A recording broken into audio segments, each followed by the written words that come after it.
Right. We are live for a very special Irish Whips and Arm Drags episode. Today it is my 31st birthday. And What? today we're going to be doing a birthday bash kind of show where we're going to hang out, shoot the shit, do some roasting.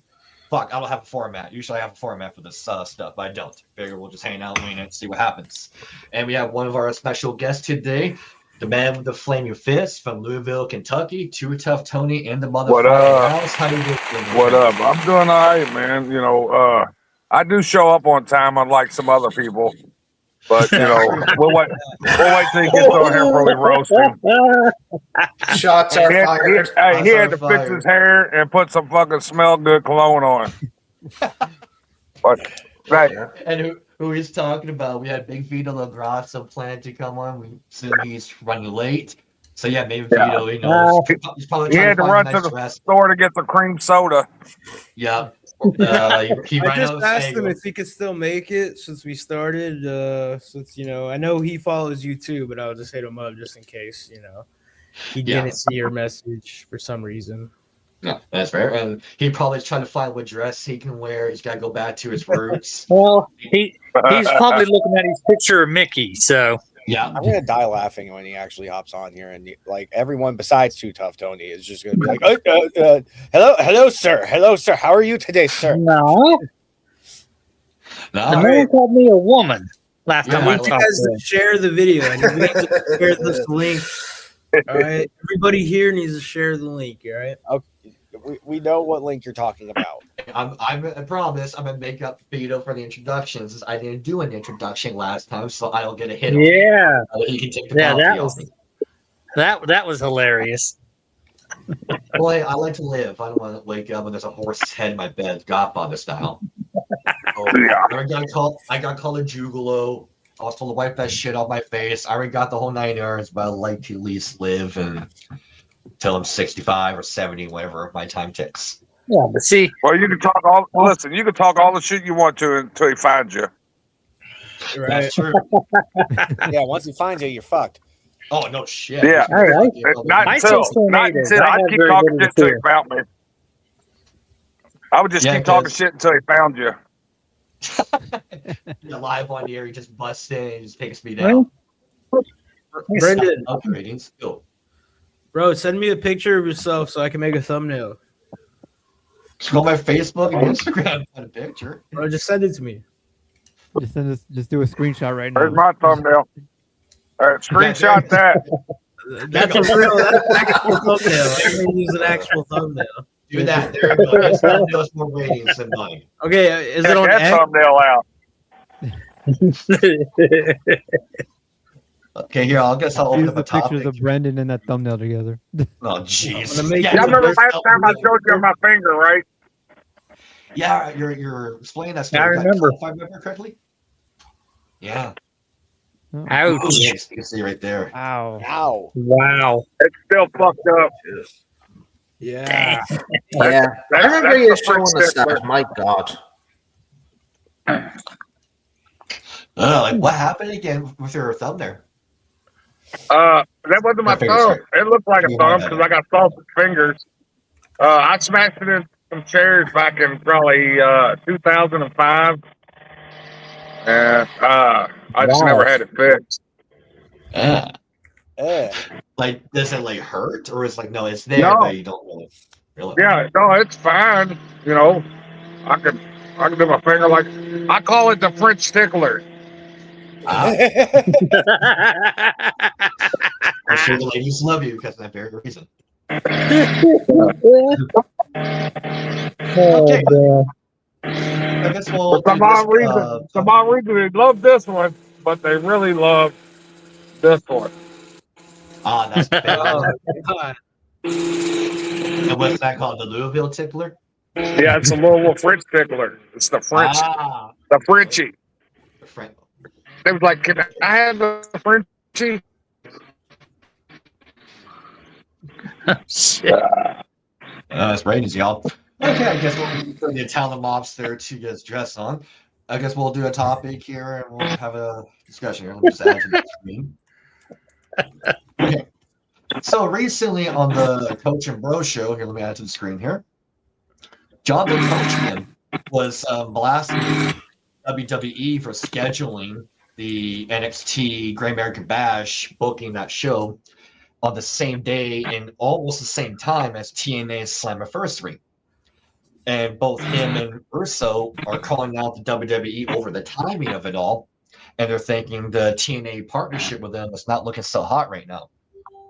So for those that don't know, the TNA Slammiversary show is set for June 28th, the same day as AEW is doing the Forbidden Door with New Japan Pro Wrestling. TNA already moves anniversary at 3 p.m. Eastern Standard Time to avoid going head to the 7 p.m. slot. WWE now American Bash. Basically the same time as TNA there. Hey, And Tony, just- do you mind if we mute you while we're trying to? Oh yeah, sorry. Yeah, go ahead. Sorry. Oh, you get. We'll bring you back when we got questions. Yeah. So Coach had this to say about TNA's relationship with WWE. Everybody talks about how this great relationship between TNA and WWE is for TNA, right? Awesome. WWE helped them get that TV deal with AMC. Awesome. Well, TNA has one of the biggest events of the year on June 28th, the same night as AEW has another big show as well. Still already two, AEW TNA. So WWE 2 days ago came out and announced that the Great American Bash will be on, wait for it, June 28th. So now TNA has been forced to move their starting time to the afternoon because they don't want to go head up against AEW and also WWE. And Coach is now questioning why WWE is scheduling Great American Bash so late in the game if they're working with TNA and they're supposed to be their partner. So Coach had this to say. Vince, if they're partners, in what world does the WWE this late in the game schedule the Great American Bash unless they had to add for a number on the ESPN app? But if you're TNA, who just got pissed at Tony Khan for AEW moving Collision to that one Thursday night, what do you think they're feeling about WWE right about now? And this is what Russo had to say. Yeah, Coach, we've spoken about this. I really, really hope that WWE helped TNA get that TV deal with AMC. I really hope so. Because if they didn't, then what have they done for TNA? I mean, what have they done for TNA? We're assuming they helped them get that television deal. And like I say, I hope they did because outside of that, I don't see how TNA is getting anything out of the relationship with the WWE. Then Coach had this to say to respond. Now, those that run TNA, who I like a lot, Carlos and Tommy Dreamer, worked with them on Tuesday, they always say the right things.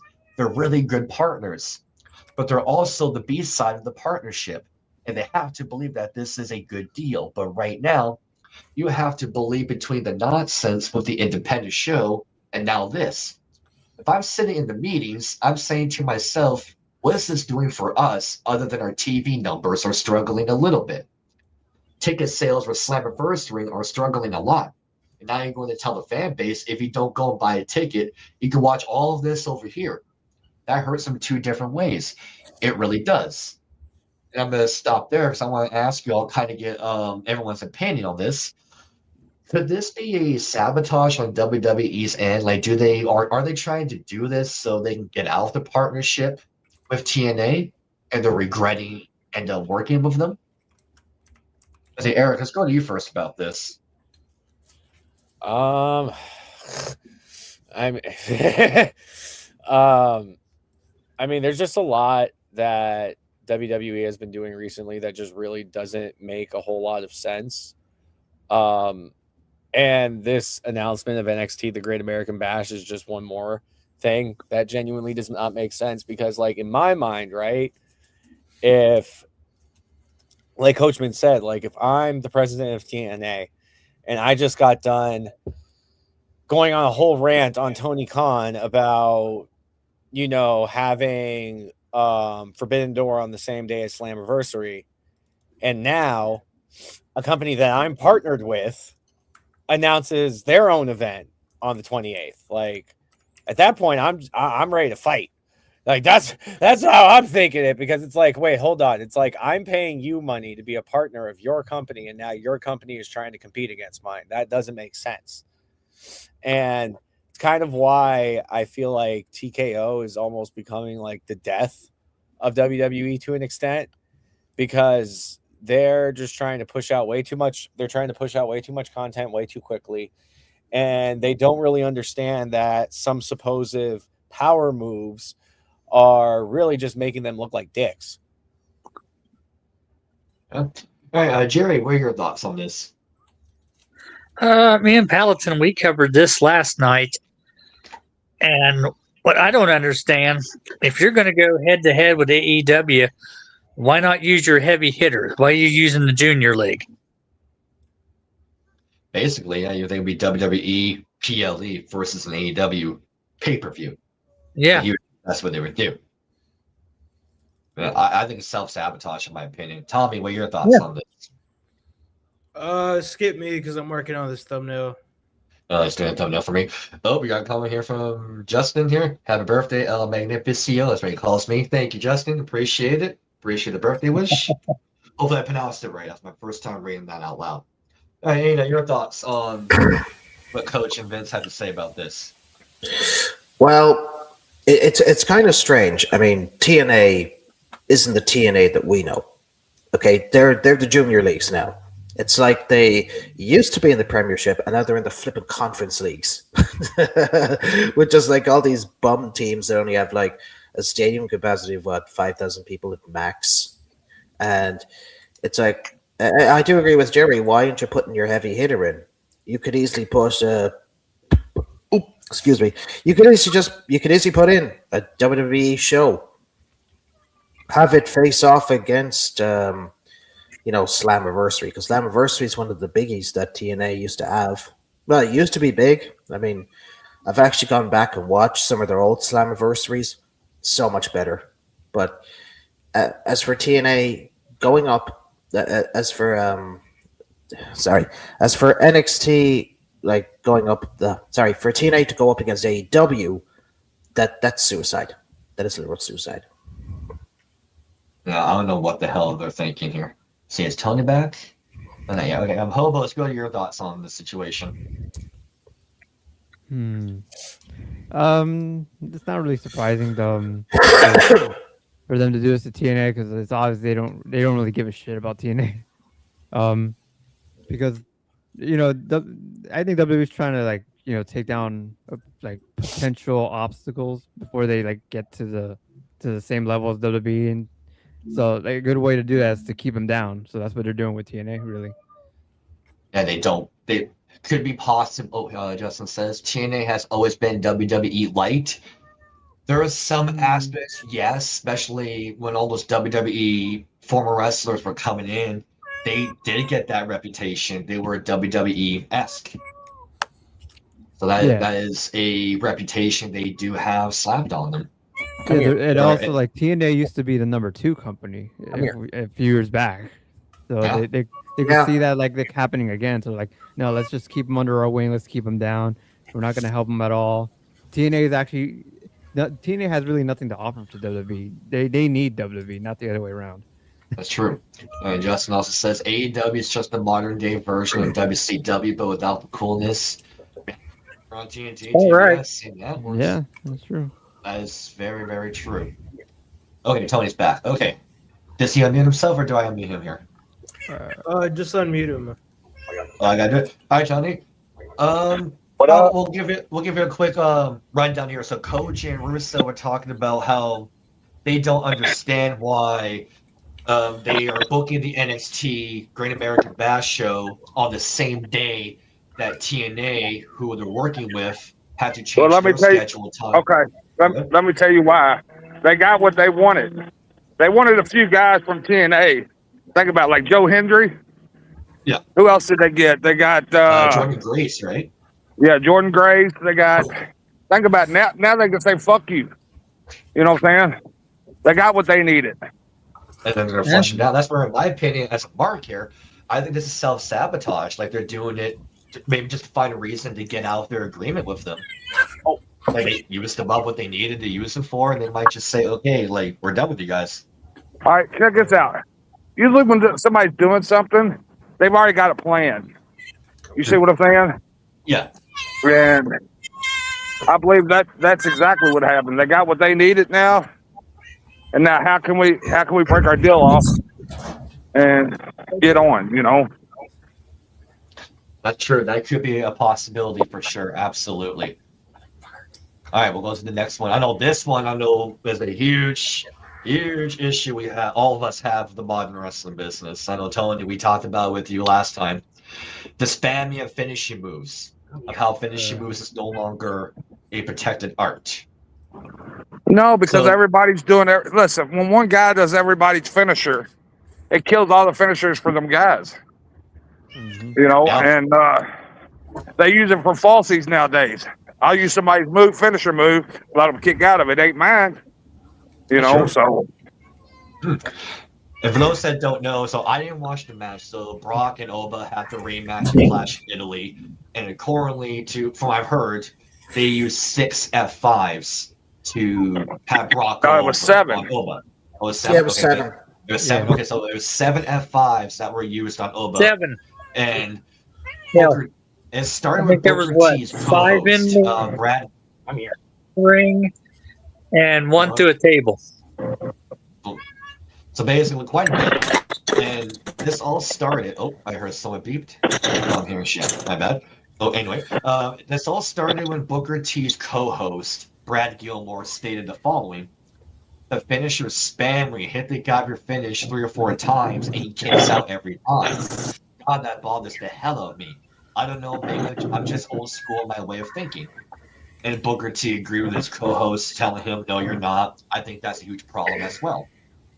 AEW star Ricochet responded to the criticism by writing on X, and I quote, "Say you never watched Dragon Ball Z without saying you never watched Dragon Ball Z."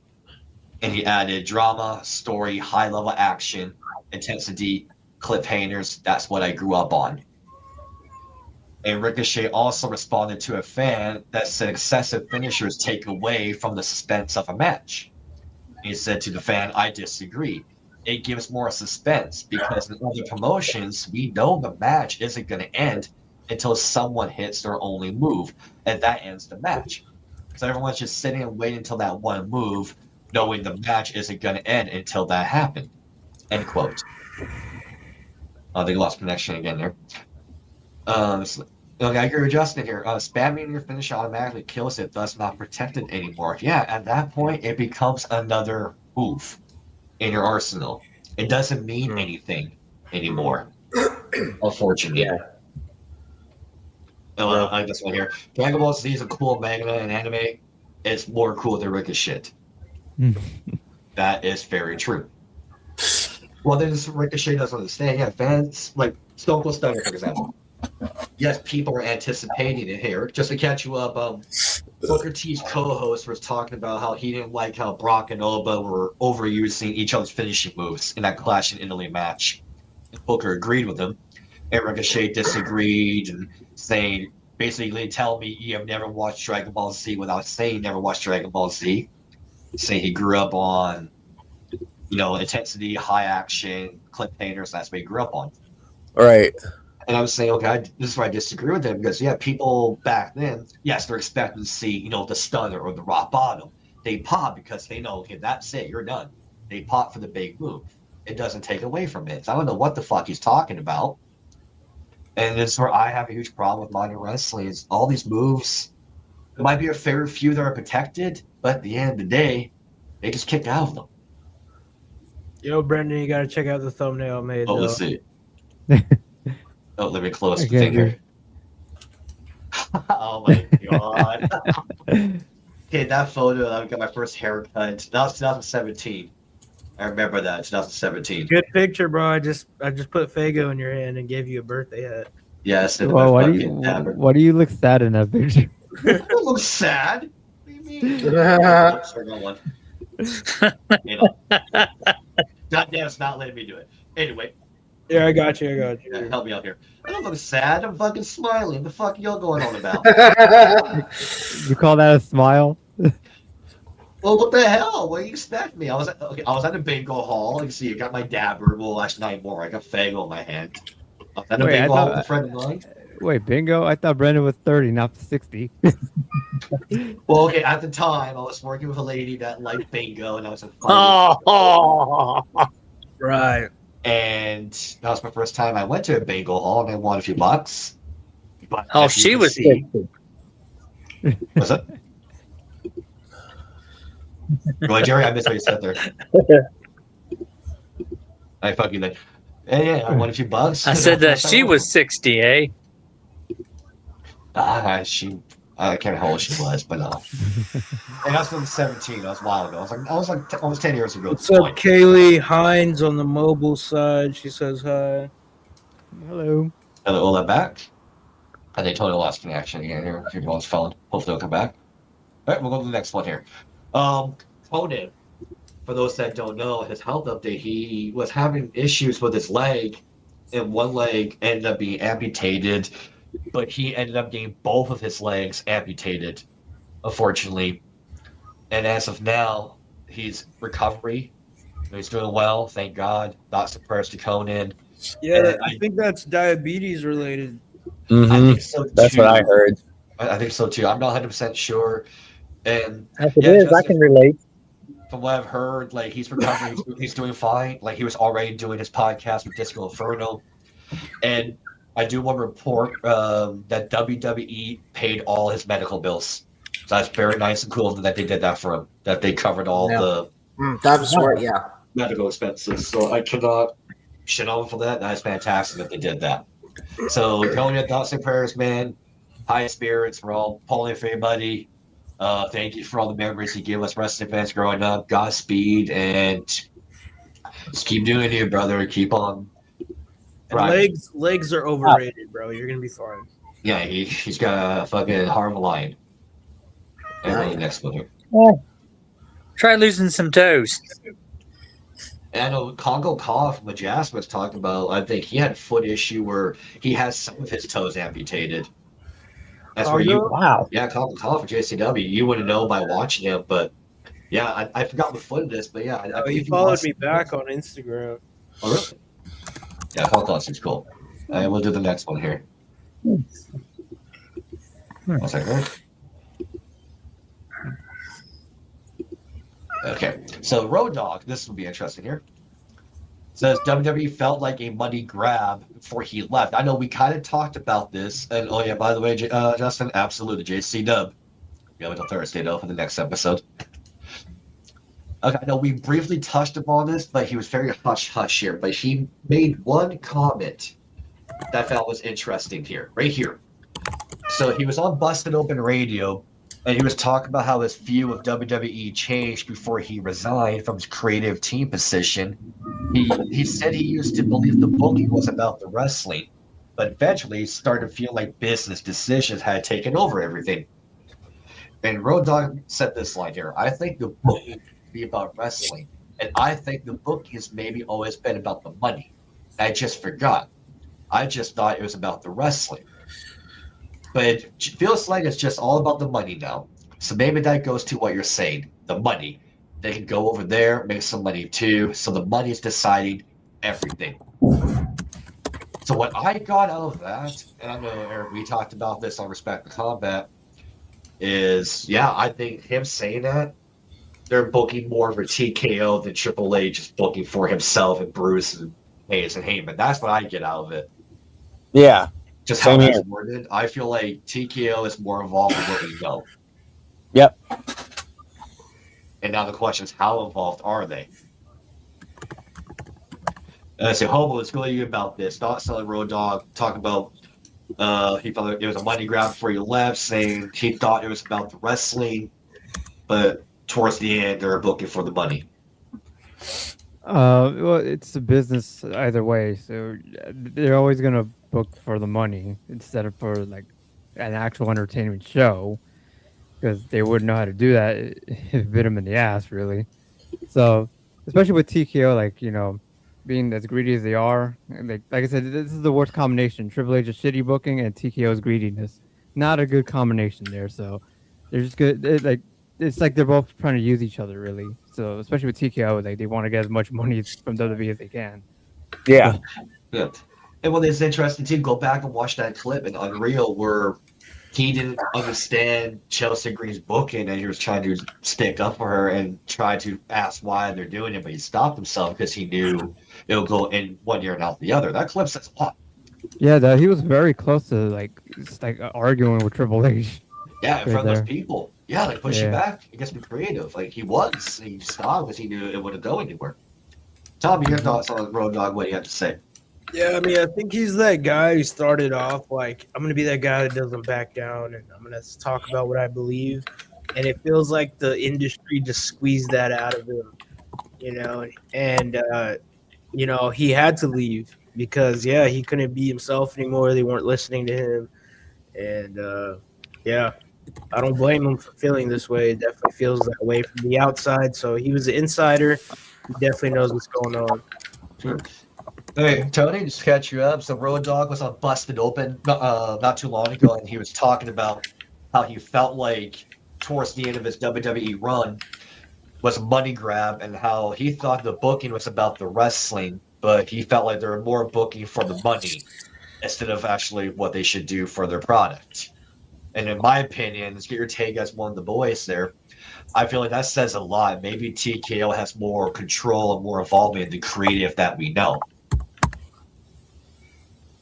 All right, let me be the devil's advocate here. You know, and I know Road Dogg really well. You know, I knew him before he even signed with WWE. You know, back when I was like 17, 18 years old, and I knew Road Dogg from USWA. And wow, you know, what if?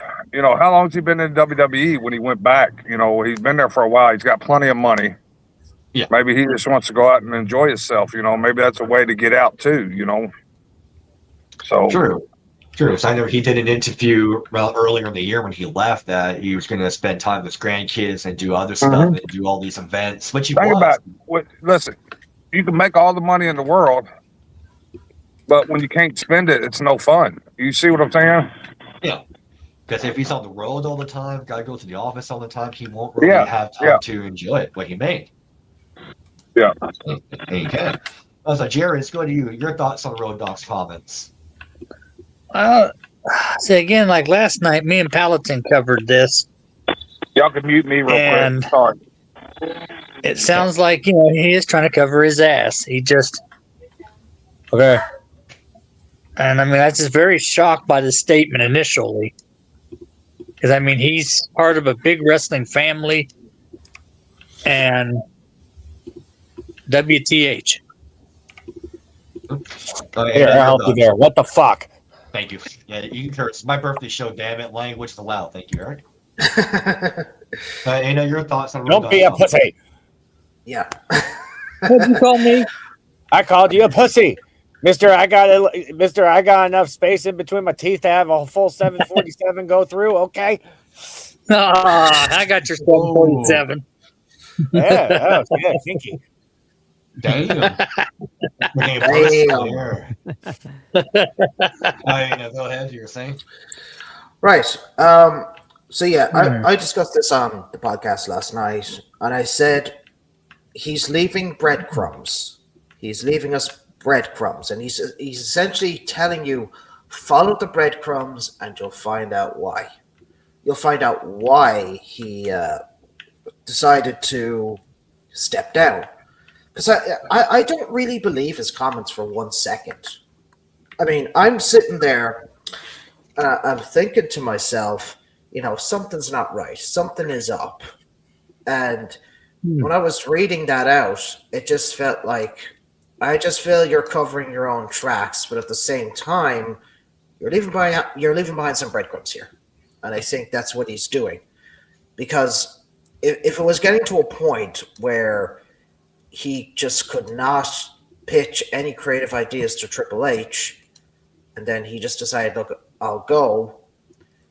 But at the same time, he was, you know, going to leave some trail of breadcrumbs behind. So that's what he's doing right now. Yeah, I'll get the next one here. I know Unreal was heavily debated among many wrestling fans here, so that'll be the next one about here. So let me add to the screen here. Okay. Oh yeah. I got to close these fucking ads. I don't know. Bad day, ladies and gentlemen. All right. So former WWE star defends the Unreal Series as such a great tool to move the business forward. So while speaking to Busted Open Radio, former WWE star Raj Dahizi, I know I butchered it, aka Jinder Mahal, defended the Netflix series WWE Unreal. Excuse me. And this is what Jinder had to say. The way that I see the business going, and even what it is today, the best storylines are blending what's happening or what has happened in your real life and bringing that somehow on screen. That's why I really believe Unreal is such a great tool to move the business. Now, I know everybody has their opinion on it. Some people disagree. Like, why are we pulling the curtain back and exposing the business? The business has been exposed. It's fine. We all know what it is. It's an art form as well. It's the intersection of art and sports. It's the perfect intersection. Through that show, you can share struggles, really build that personal connection, and bring those into storylines, or maybe plant a storyline within Unreal. Everything is a work anyway. You plant something in Unreal and then bring it into Raw, and then it moves the needle forward. Okay. Well, let me scroll back up here. So Tony, let's go to you first here. Your thoughts on Jinder Mahal defending Unreal and what he was talking about, how they can use it to make angles out of it. Do you like the idea behind the show? Well, when something's real, it's real, and you can make an angle out of anything that's real, because then you can mastermind what you wanted to do. You see what I'm saying? So when something's real and everybody sees it's real, they're more in to believe that it's real than you working them and it's fake, Yeah. I see. Tommy, your thoughts on Jinder Mahal's comments about Unreal?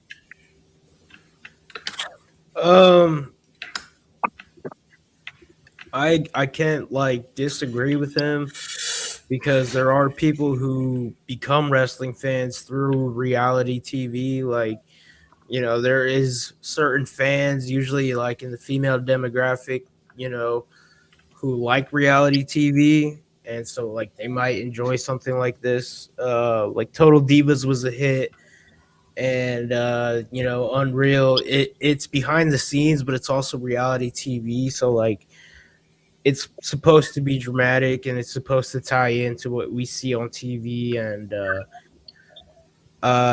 it is a good way to go behind the scenes. I know Paul Heyman hates it, but that's what he's supposed to say in kayfabe. So there is a little bit of play, teasing that kayfabe's real, and that even though they're exposing it to all be quote unquote fake, I think there are artists out there who could appreciate the art, and what it takes to direct a show, and all that. So there's pros and cons, as a viewer, you don't want to be spoiled, or,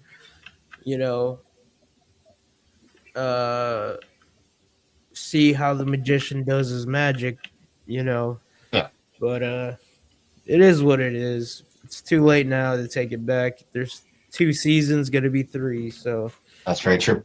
All right, Eric, let's go to you next. Your thoughts on Jinder Mahal's comments about Unreal? He's completely right, just because it's kind of gone to a point now where we can kind of pull the curtain back a little bit and kind of explain to people what's actually going on, how things are done. And some of the best storylines have come from people genuinely not liking each other. The one example I always use is Bret Hart and Shawn Michaels. Those two guys, up until recently, from what I understand, genuinely did not like each other. But Ric Flair, Shane Douglas, the other one I could think of. What one did you say?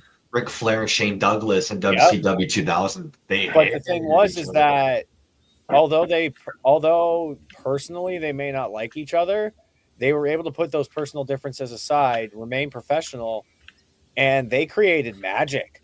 Like Bret Michaels or Bret Michaels, fucking that man. I was gonna say Bret Michaels isn't getting such good publicity right now.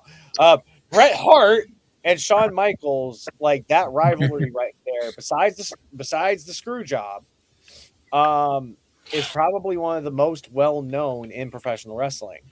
And another one that's a bit more modern, CM Punk and Seth Rollins. Those two genuinely hate each other. And I even have a friend well, not really my friend, my mentor that has been mentoring me for a little over a decade. He works for the WWE. I won't name him. We call him the Keebler. He has actually told me that there is a 15-foot rule in the back that Seth and CM Punk are not allowed within like 15 feet of each other. Oh, wow. Yeah. But the thing is that you've seen them go in the ring. You've seen them work their segments. So they keep professional. That's kind of just it. It's more so now, in my personal opinion, right? Everyone nowadays seems to like to have an opinion. Everyone nowadays wants to be a reporter. Everyone nowadays wants to be breaking news. Not pointing any fingers or saying anybody here. Dave Meltzer. Sorry, I just had to clear my throat a little bit. But at the end of the day, like, we all know how it's done. We all know how it's together. And it really, at the end of the day, matters about: are you telling a good story? Are you getting the audience invested? Is it something that they're interested in? And are they going to want to keep watching it? That's really all that matters. Like, I mean, not trying to, toot up the guy's horn just because he's here, but it usually, I mean, Brendan, you could even say this from personal experience, and one of our guys that's not on here, Monkey, could even tell you from personal experience. It takes a lot to throw me off. Like, I usually do not get thrown off easily whatsoever. So when I worked the last JCW show doing photography, and I see Too Tough Tony walk up, and this man is holding a bottle of Bacardi and a lit cigarette. And I'm just like, wait, we can smoke in here? I'm like, hold on. I'm like, wait, I got my cigarettes. Like, I didn't know we could actually like light up. And he's just like, nah, it's just me. And I'm like, oh, so you're the resident. Don't fuck with me. I do what I want. Okay, got it. Well, not really. They don't say nothing yet. You know what I'm saying? And when they say something to me, see, I'm one of the ones that, I ask for forgiveness, not permission sometimes. I got you. And that's the best way to do it. Absolutely. And then when I watched your dark match that night, and I see your finisher, because I didn't know what your finisher was, because I was even asking Brendan. I'm like, hey, so what's Too Tough Tony's? What's their finisher? And he's like, you'll see. And I'm like, what do you mean? I'll see? What is it? And I watch it, and I'm filming it, by the way. I have a video of it. I can send it to you, actually. Right. And I'm like, did this man just light his fucking hand on fire? And he's like, yep. And I'm like, what the fuck? I'm like, I love this place. I'm like, I love it. And it's just it like I said, it takes a lot to throw me off.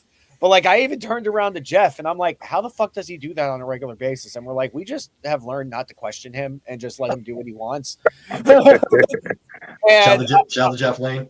Yes, big shout out to Jeff Lane. But yeah, Jeff Lane is the man. Yeah, but I mean, I love your character. I love how you work in the ring, and then your entrance really, oh my God, the fact that you just go like person to person, just like, hey, you want a shot? Here, you want a shot? I'm like the local bartender. I'm like the local bartender giving out free shots.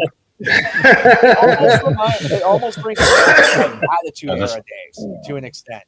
And that's initially what got me into professional wrestling as a fan. So just like watching that happen in time, I'm like, holy shit. I'm like, this is a good product here. Like, this is a lot of fun. Like, I remember the night I got home, which also I'm going to apologize ahead of time. I know I was going back and forth that night to the bathroom. No, it wasn't because of a drug related issue. It was because I did not eat any fiber and I was severely constipated. Yeah, so that was fun. But literally right when I got home, I texted Brendan and I'm like, my opinion of the Juggalo community has completely changed. Like I have done a complete 180, like one of the most accepting and one of the most open communities I have ever been around. Mm-hmm. That's what we're about too. I love it. Like I genuinely do. I love the product that you guys are putting together. I love the same here. It just feels like a family there. Like, and that's the type of locker rooms I like to be around. I like to be around locker rooms where it's like it just feels like one big family. Like obviously we're all there to, we're all there to make money. We're all there to put out a good product, the whole nine, but it just works better when everyone's getting along really well. Oh yeah, no, and like I said, there's no big heads in that locker room. Everybody's on the same page. Everybody's not bigger than the next person, and we're not trying to be WWE. We're not. No. NWA's trying to be WWE. Fucking MLW's trying to be WWE. You know what I'm saying? We're a different product, man, because we're not trying to be WWE. We're in our own lane.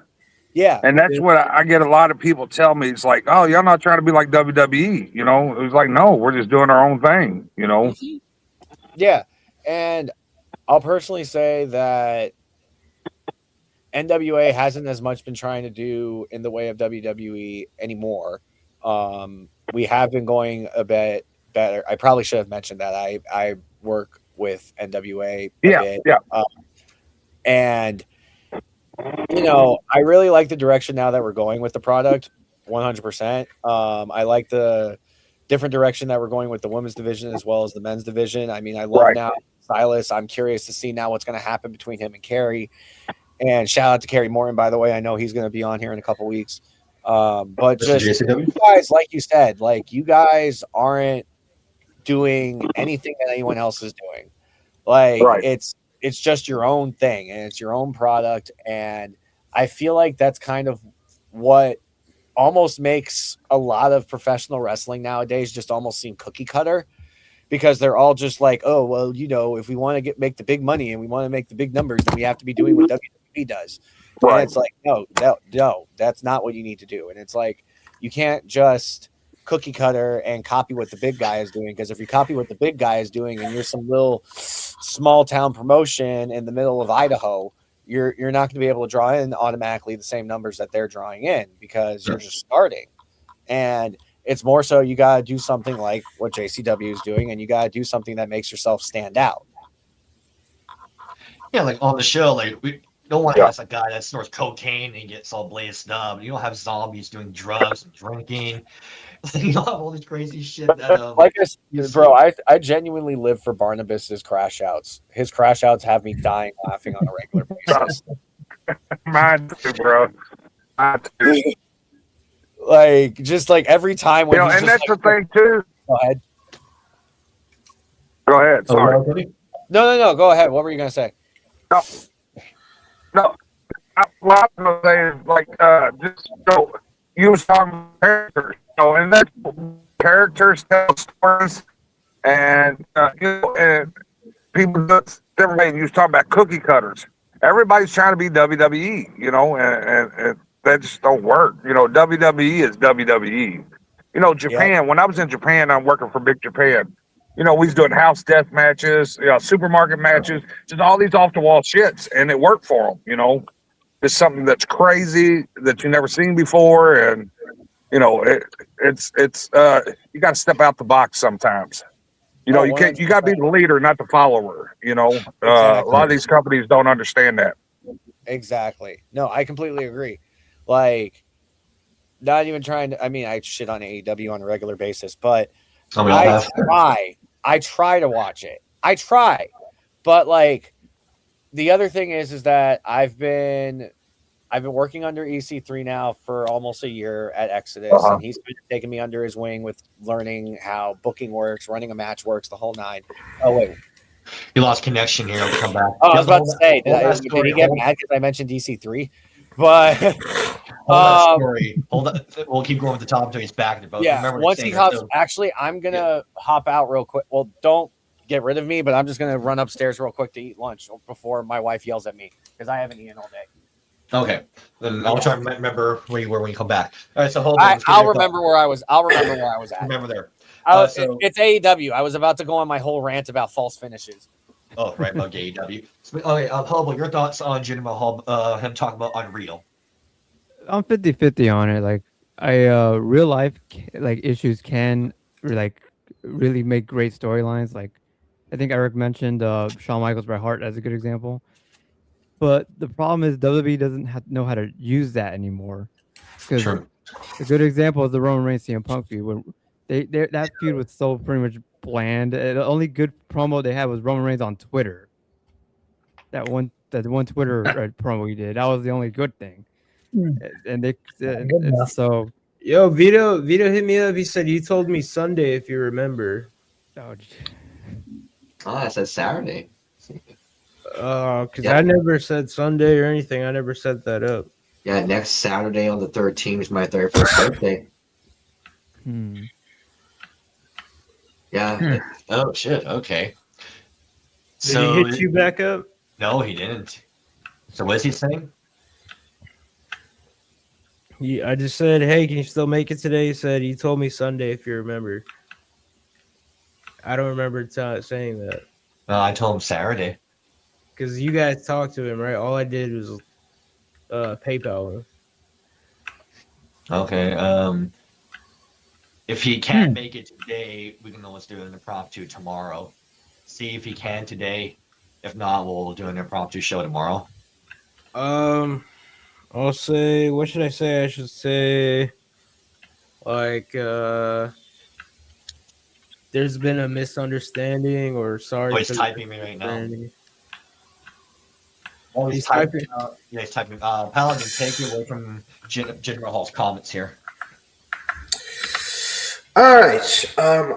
I did discuss this on the podcast last night, and I have to say that I don't agree with his take. I mean, I've always watched professional wrestling, but I don't want to know what happens behind the scenes. I don't want to know how the wrestlers are all feeling.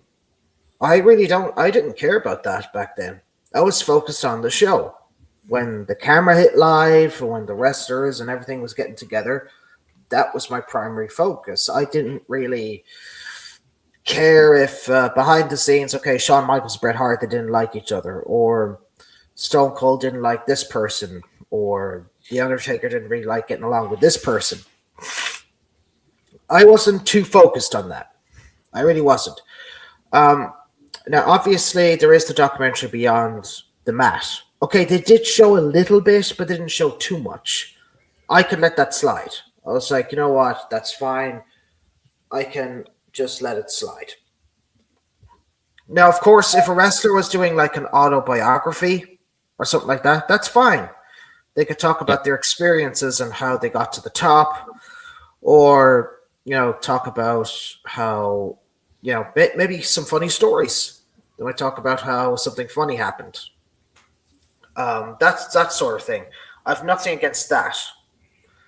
Like that's 100% fine with me. So when it came to Unreal, they were just showing way too much. I don't want to see that. I don't care if Rhea had a flipping anxiety attack. I don't want to know. I don't want to know that you actually have imposter syndrome, or seeing that the rest of them have imposter syndrome, because I keep saying that nowadays because they know they're not supposed to be there. I mean, you don't need to be a scientist to figure that out at this stage. So for Jinder to say this, I'm like, Jinder, are you trying to get back in the door? Because I swear to God, stop ass kissing. I get sick of it. I've seen enough of it from a lot of wrestlers who are just like, can I please come back in, Triple H? Okay. Can I please come back in? I get tired of it. And yeah, some people can be 50-50 on it. Could it make for good storylines? Yes, there could be one or two. The rest of it, no. Unless I can make an exception if it was like a reality TV show. Something like Hogan Knows Best, or something like, Total Divas. That was a reality TV show. And yes, Americans love their reality TV show. Like, even I knew that. And I was all the way from Ireland. It was no hidden secret. And when you looked at, like, all of these crazy reality shows, It was like people liked that. They loved this over the top stuff. If Unreal was more of a reality show, okay, I might have trouble with it, but it's too real. I mean, do I want to know how they're writing stuff? No. I don't want to know. I want them to surprise me when it is time for a story, when it is time for, those cameras to hit, lights, camera, action, and the show begins, and you see what's going on. That's what I want to see. I don't really want to see what they're all doing behind the scenes. Do I want to know what sort of snack they have before they decide to get ready? No. Like that's on their time, not mine. So overall, no, gender is not correct on this. Let's unmute myself here. Sorry, I'm just taking care of the video thing here. Okay, let's go to the next one here. I'm gonna pull up the next topic here so I can respond to. We'll do the Triple H accusing the Maven of that story that he was talking about, holding him back. So let me just add that here, and I'll let you guys take here as I'm bringing back. Okay, so let me get started. What'd you tell Vito? What did he say?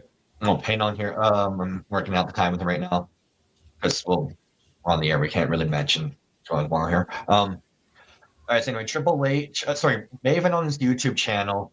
Maven claimed he later learned that Triple H was shut down creative ideas for him during production meetings. According to Maven, someone who was actually in those meetings later confirmed that his name was brought up, only for Triple H to push back on the ideas. So Maven had this to say.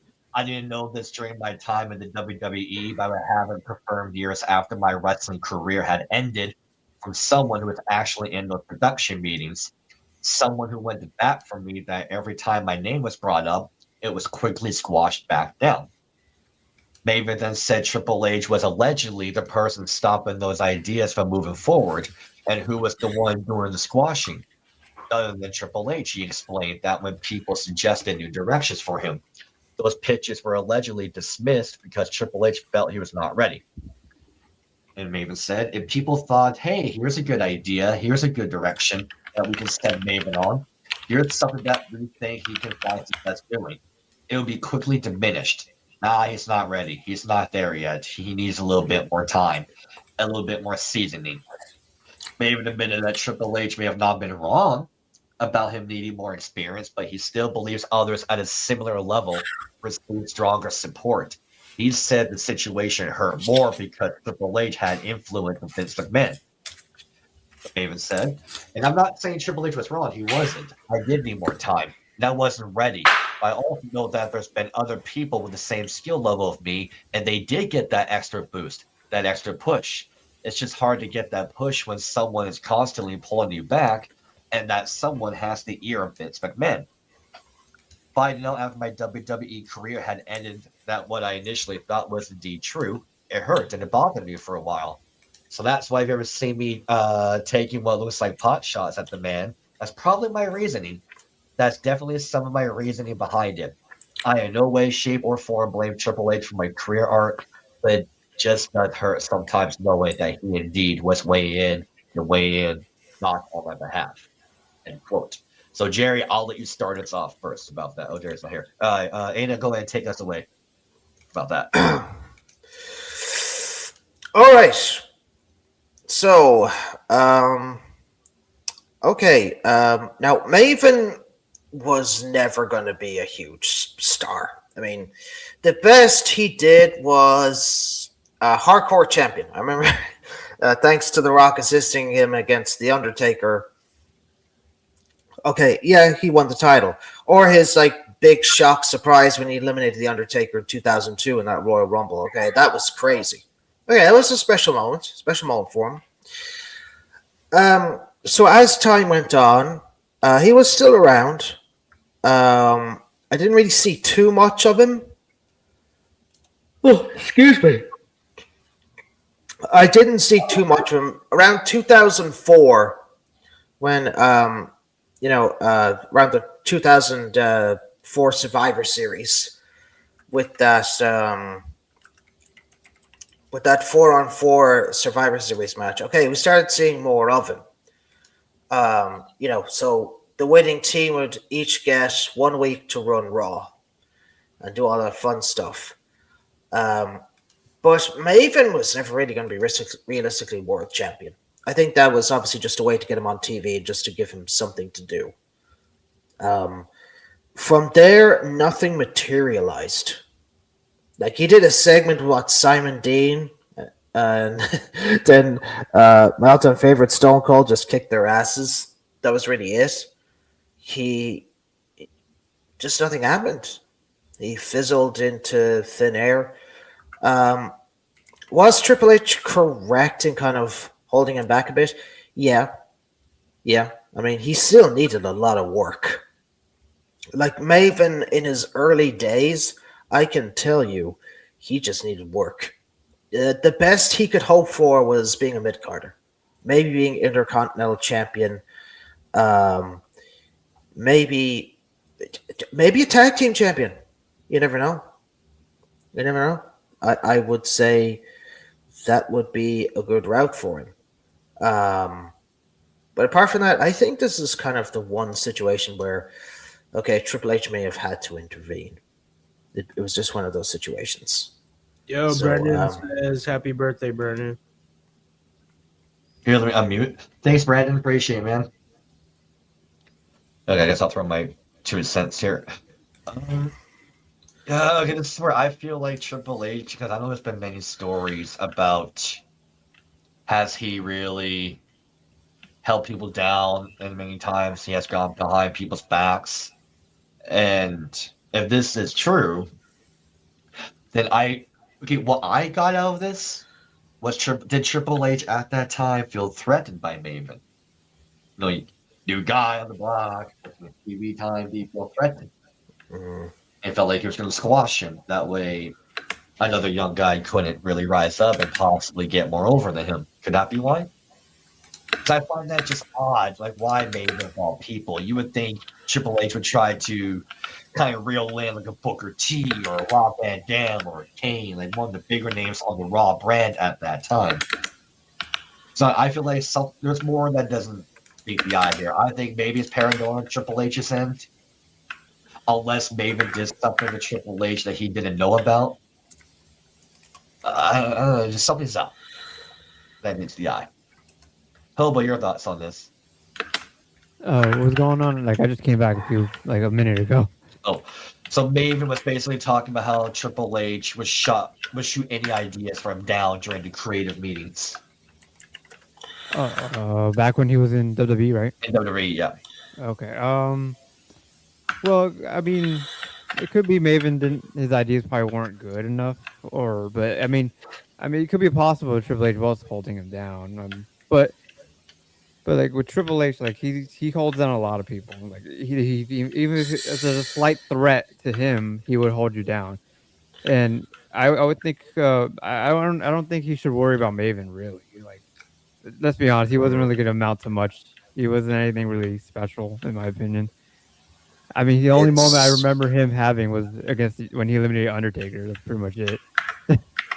So I don't know if he would hold Maven down, but I think other wrestlers, yeah, Triple H definitely has some guilty, hands right there, but not just not to Maven, in my opinion. If Jerry was here, he would actually have a good answer. Because when we were talking about this on the podcast, he was just like, "Yep, it's all about Maven.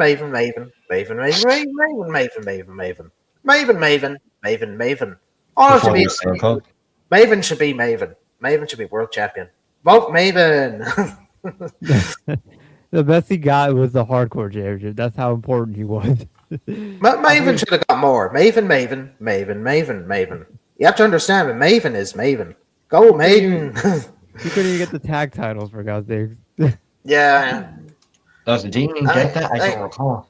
No, he was just a hardcore champion. And I remember the hardcore champion. I remember that. Yeah, but he wasn't going to amount to anything. And like, if Vince wasn't interested, that tells a lot. That just says, sorry, pal. No titles for you. Mm-hmm. Yeah, he was just a generic creator wrestler, in my opinion. Yo, Yeah, Wayfair, what up, Wayfair? Like and subscribe, and happy birthday. Oh, thanks, Wayfair. Appreciate it. All as well. Yep. Good. All right, I'll go to the next one here. Oh, wait, Wayfair. can I say something about that? Oh yeah, go ahead. Oh, go ahead. So Maven's a better YouTuber than he ever was a professional wrestler. And he knows Agreed. that. And I think he's too self-aware, but I also, got to take his word for it. Too Tough Tony's back. Welcome back, Too Tough Tony. Sorry, We're happy to have Oh, You're go all ahead, good. Mark. Did Vito ever show up? Oh, he got back to me, so he thought it was tomorrow. Like he misunderstood the day, so we're just working out when he can make an appearance. Check the back time. He's a piece of shit.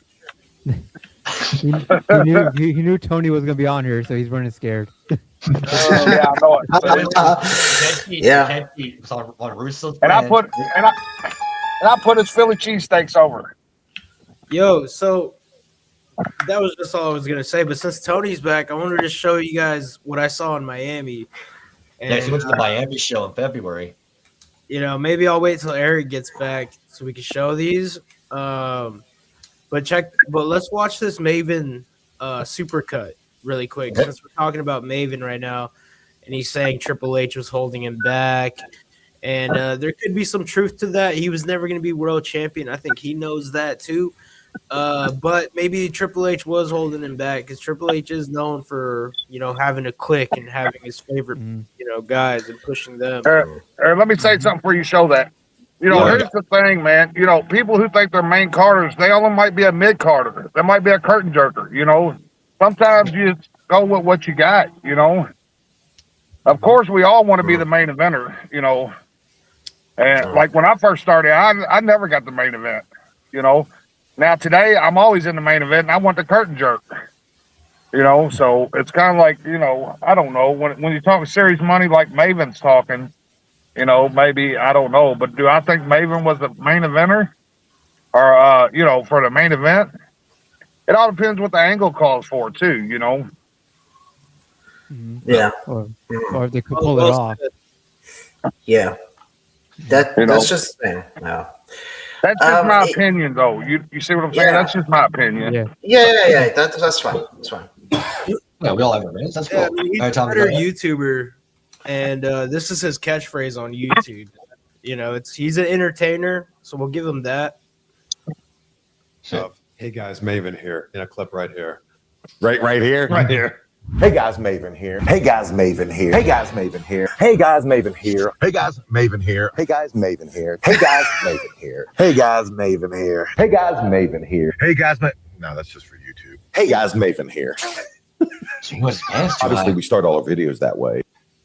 Hey, shout out Chris Van Vliet, man.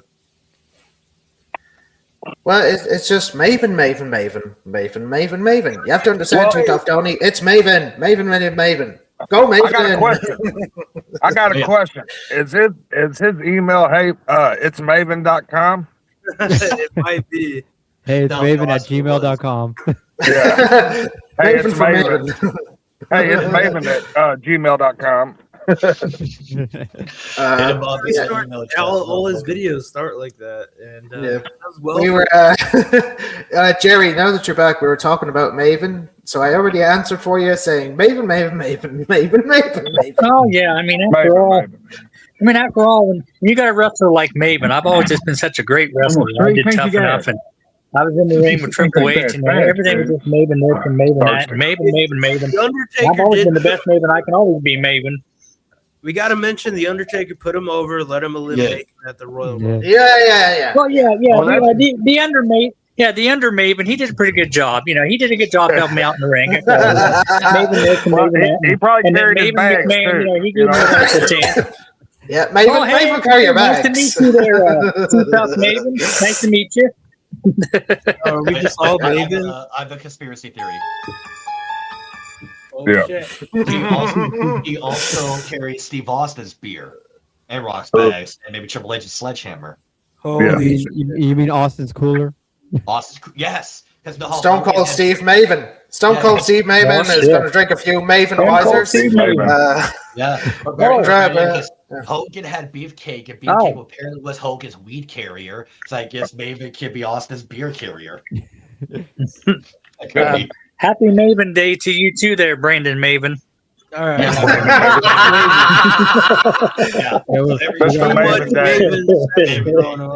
you. Maven Day. We got Tommy Maven. We got Too Tough Maven.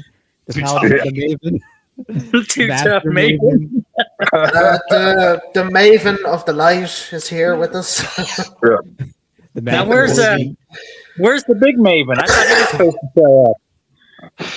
Well, there was a misunderstanding for the schedule as I'm working out when he can make an appearance. But Big Vito Maven. Big Vito Maven. Tony was going to be here and he ran away. What's up, Wendy? Shout out Wendy. All right, Hi, Wendy.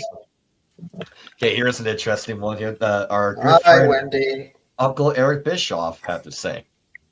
The man who's constantly, excuse me, but I've managed to keep this in for 83 weeks. I mean, Too Tough Tony's got nothing on me, guys.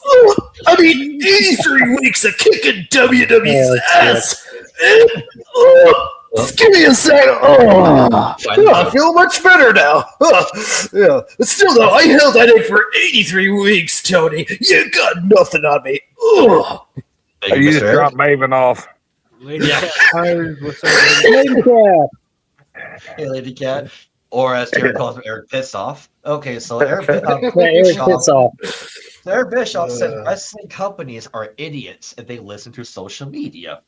So Eric is fully backing Nick Khan's stance on social media criticism, and he made it clear that people from the internet wrestling community shouldn't be taken seriously.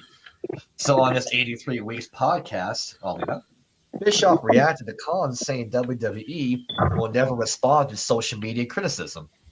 Bischoff says he agrees with that approach because he has a very low opinion of online wrestling discourse. And this is what Bischoff had to say. Look, I think the internet wrestling community is like just as a whole, as a profile, one of the lowest forms of intellectual life on the freaking planet. These, not all of them, obviously. I've often said we have the smartest wrestling fans anywhere out there. At least listen to the show. But if you, and this is true across all different forms of social media, it's not exclusive to wrestling necessarily. But the voices in massing and social media across the board, not just wrestling, are the lowest form of intellectual life. The most uninformed people you could possibly pay attention to. The discourse, is so childish. It's like these people, for the most part, are outside of any real social circles, and the only people that will tolerate them are other people that are kind of as bad as they are when it comes to their outlook on life and the things that they need to get a reaction to and from. So I agree with Nick. It's the same reason I don't listen to social media across the board. It's not just wrestling. So I'm not just picking on wrestling fans. I'm just saying, why would anybody listen to freaking social media? If you do, you're an idiot. All right, end quote. So Tony, in your opinion, do you think? He's not here. Okay, Tommy, we'll go to you. He's right that the wrestling companies listen to social media, they're idiots, or do you think they should listen to a certain extent? I mean, look, it's a new day. We're the new media. We're the new Rotten Tomatoes. You know, like the word of mouth of someone you follow on the internet can be more influential than somebody in Hollywood or, you know, the Nielsen ratings. You know, like kids, especially that are coming up, they don't give a fuck about Nielsen ratings. You know, the youth cares about what is Asmongold saying, what is PewDiePie saying. You know, well, PewDiePie's more my age, but like, you know what I mean? Like these influencers nowadays, they have a lot of following, and on social media, people have following, and you got to adapt to it. That's why I tip the hat to a lot of independent wrestling promotions who bring in social media influencers sometimes. Hang up and then Right. Hobo, your thoughts. Dave. So yeah, I completely disagree. Completely disagree. I'm gonna mute Tony till he gets back because he's yelling at somebody. Anyway, so you're asking me, right? Oh, he's back. He's back. All right. Anyways, I'm 50-50 on this. I do agree that some people on social media are morons. There's always going to be those people there.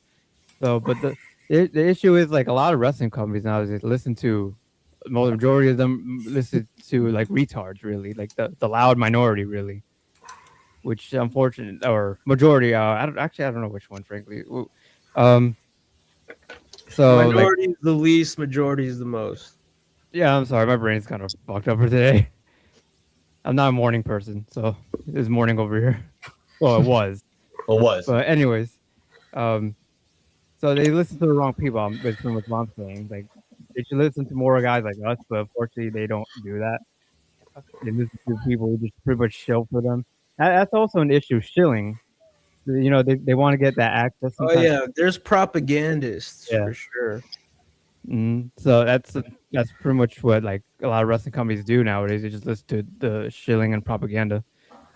So, all right, Tony, let's get your thoughts. So, Bischoff saying wrestling companies are idiots if they listen to social media. Ask one of the boys, how do you feel about that? Do you feel like he's right, or do you think they can listen to them to a certain extent?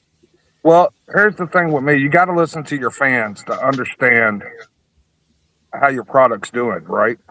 You know, because either they're going to like it or they're not going to like it. You know, and if they don't like it, they're going to go someplace else. And if they do like it, of course, they're going to stay. But then you got people who ride dicks, you know what I'm saying, and their own little crews. Oh, that's great. That's great. They don't want to tell somebody when it's bad, you know. So I get what he's saying, you know, because social media is good and it's bad, you know what I'm saying? And I'm kind of 50-50 on that, you know. You know, it's more good and bad. And that's what I'm saying. I'm 50-50 on that, you know. But like I said, you got dick riders. It could be the worst shit, but the motherfuckers will pump your head up. Oh man, that's awesome. That's awesome. Even though you know it's shit, you know. And instead of being honest with them, you know, they'll rather suck their dick and tell them something fake.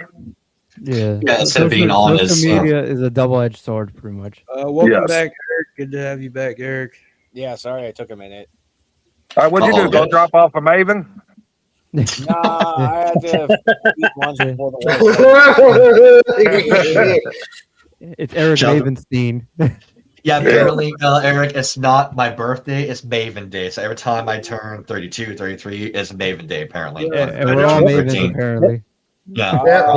It's nice hanging out here with Brandon Maven, Eric Maven, the Maven of the Light, Tommy Maven, the Maven Hobo, and Too Tough Maven. Yeah. And I'm just simply There we go. Hey, Eric, it's me, Maven. Hey guys, I want to segue into something. I want to like get Tony's reaction to his own finishing maneuver. We were just that's what Eric was talking about there for Eric left there. Now that Eric's back, I can bring it. Yeah, I can remove this. Yep, there you go. Yeah, so I mean, saw it in person. This is just pull it up a little bit. That's all you gotta do. Sorry, guys. Go ahead. you're good. Yo, you remember this show in Miami, bro? Let's see. It was me and Willie.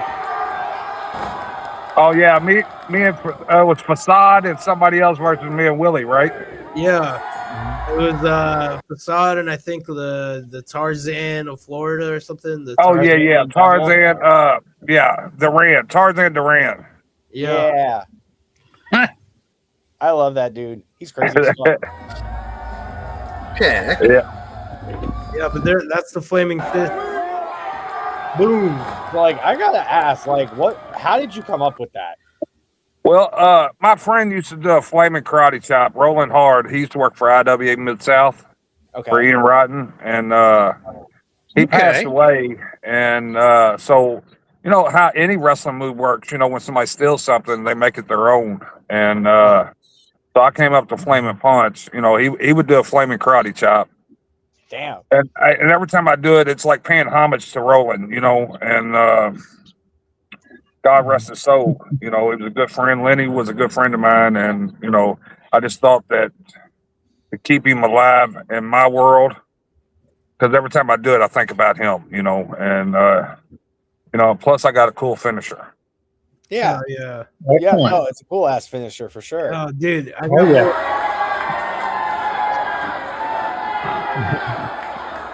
So yeah, you was being taken around without alcohol in it.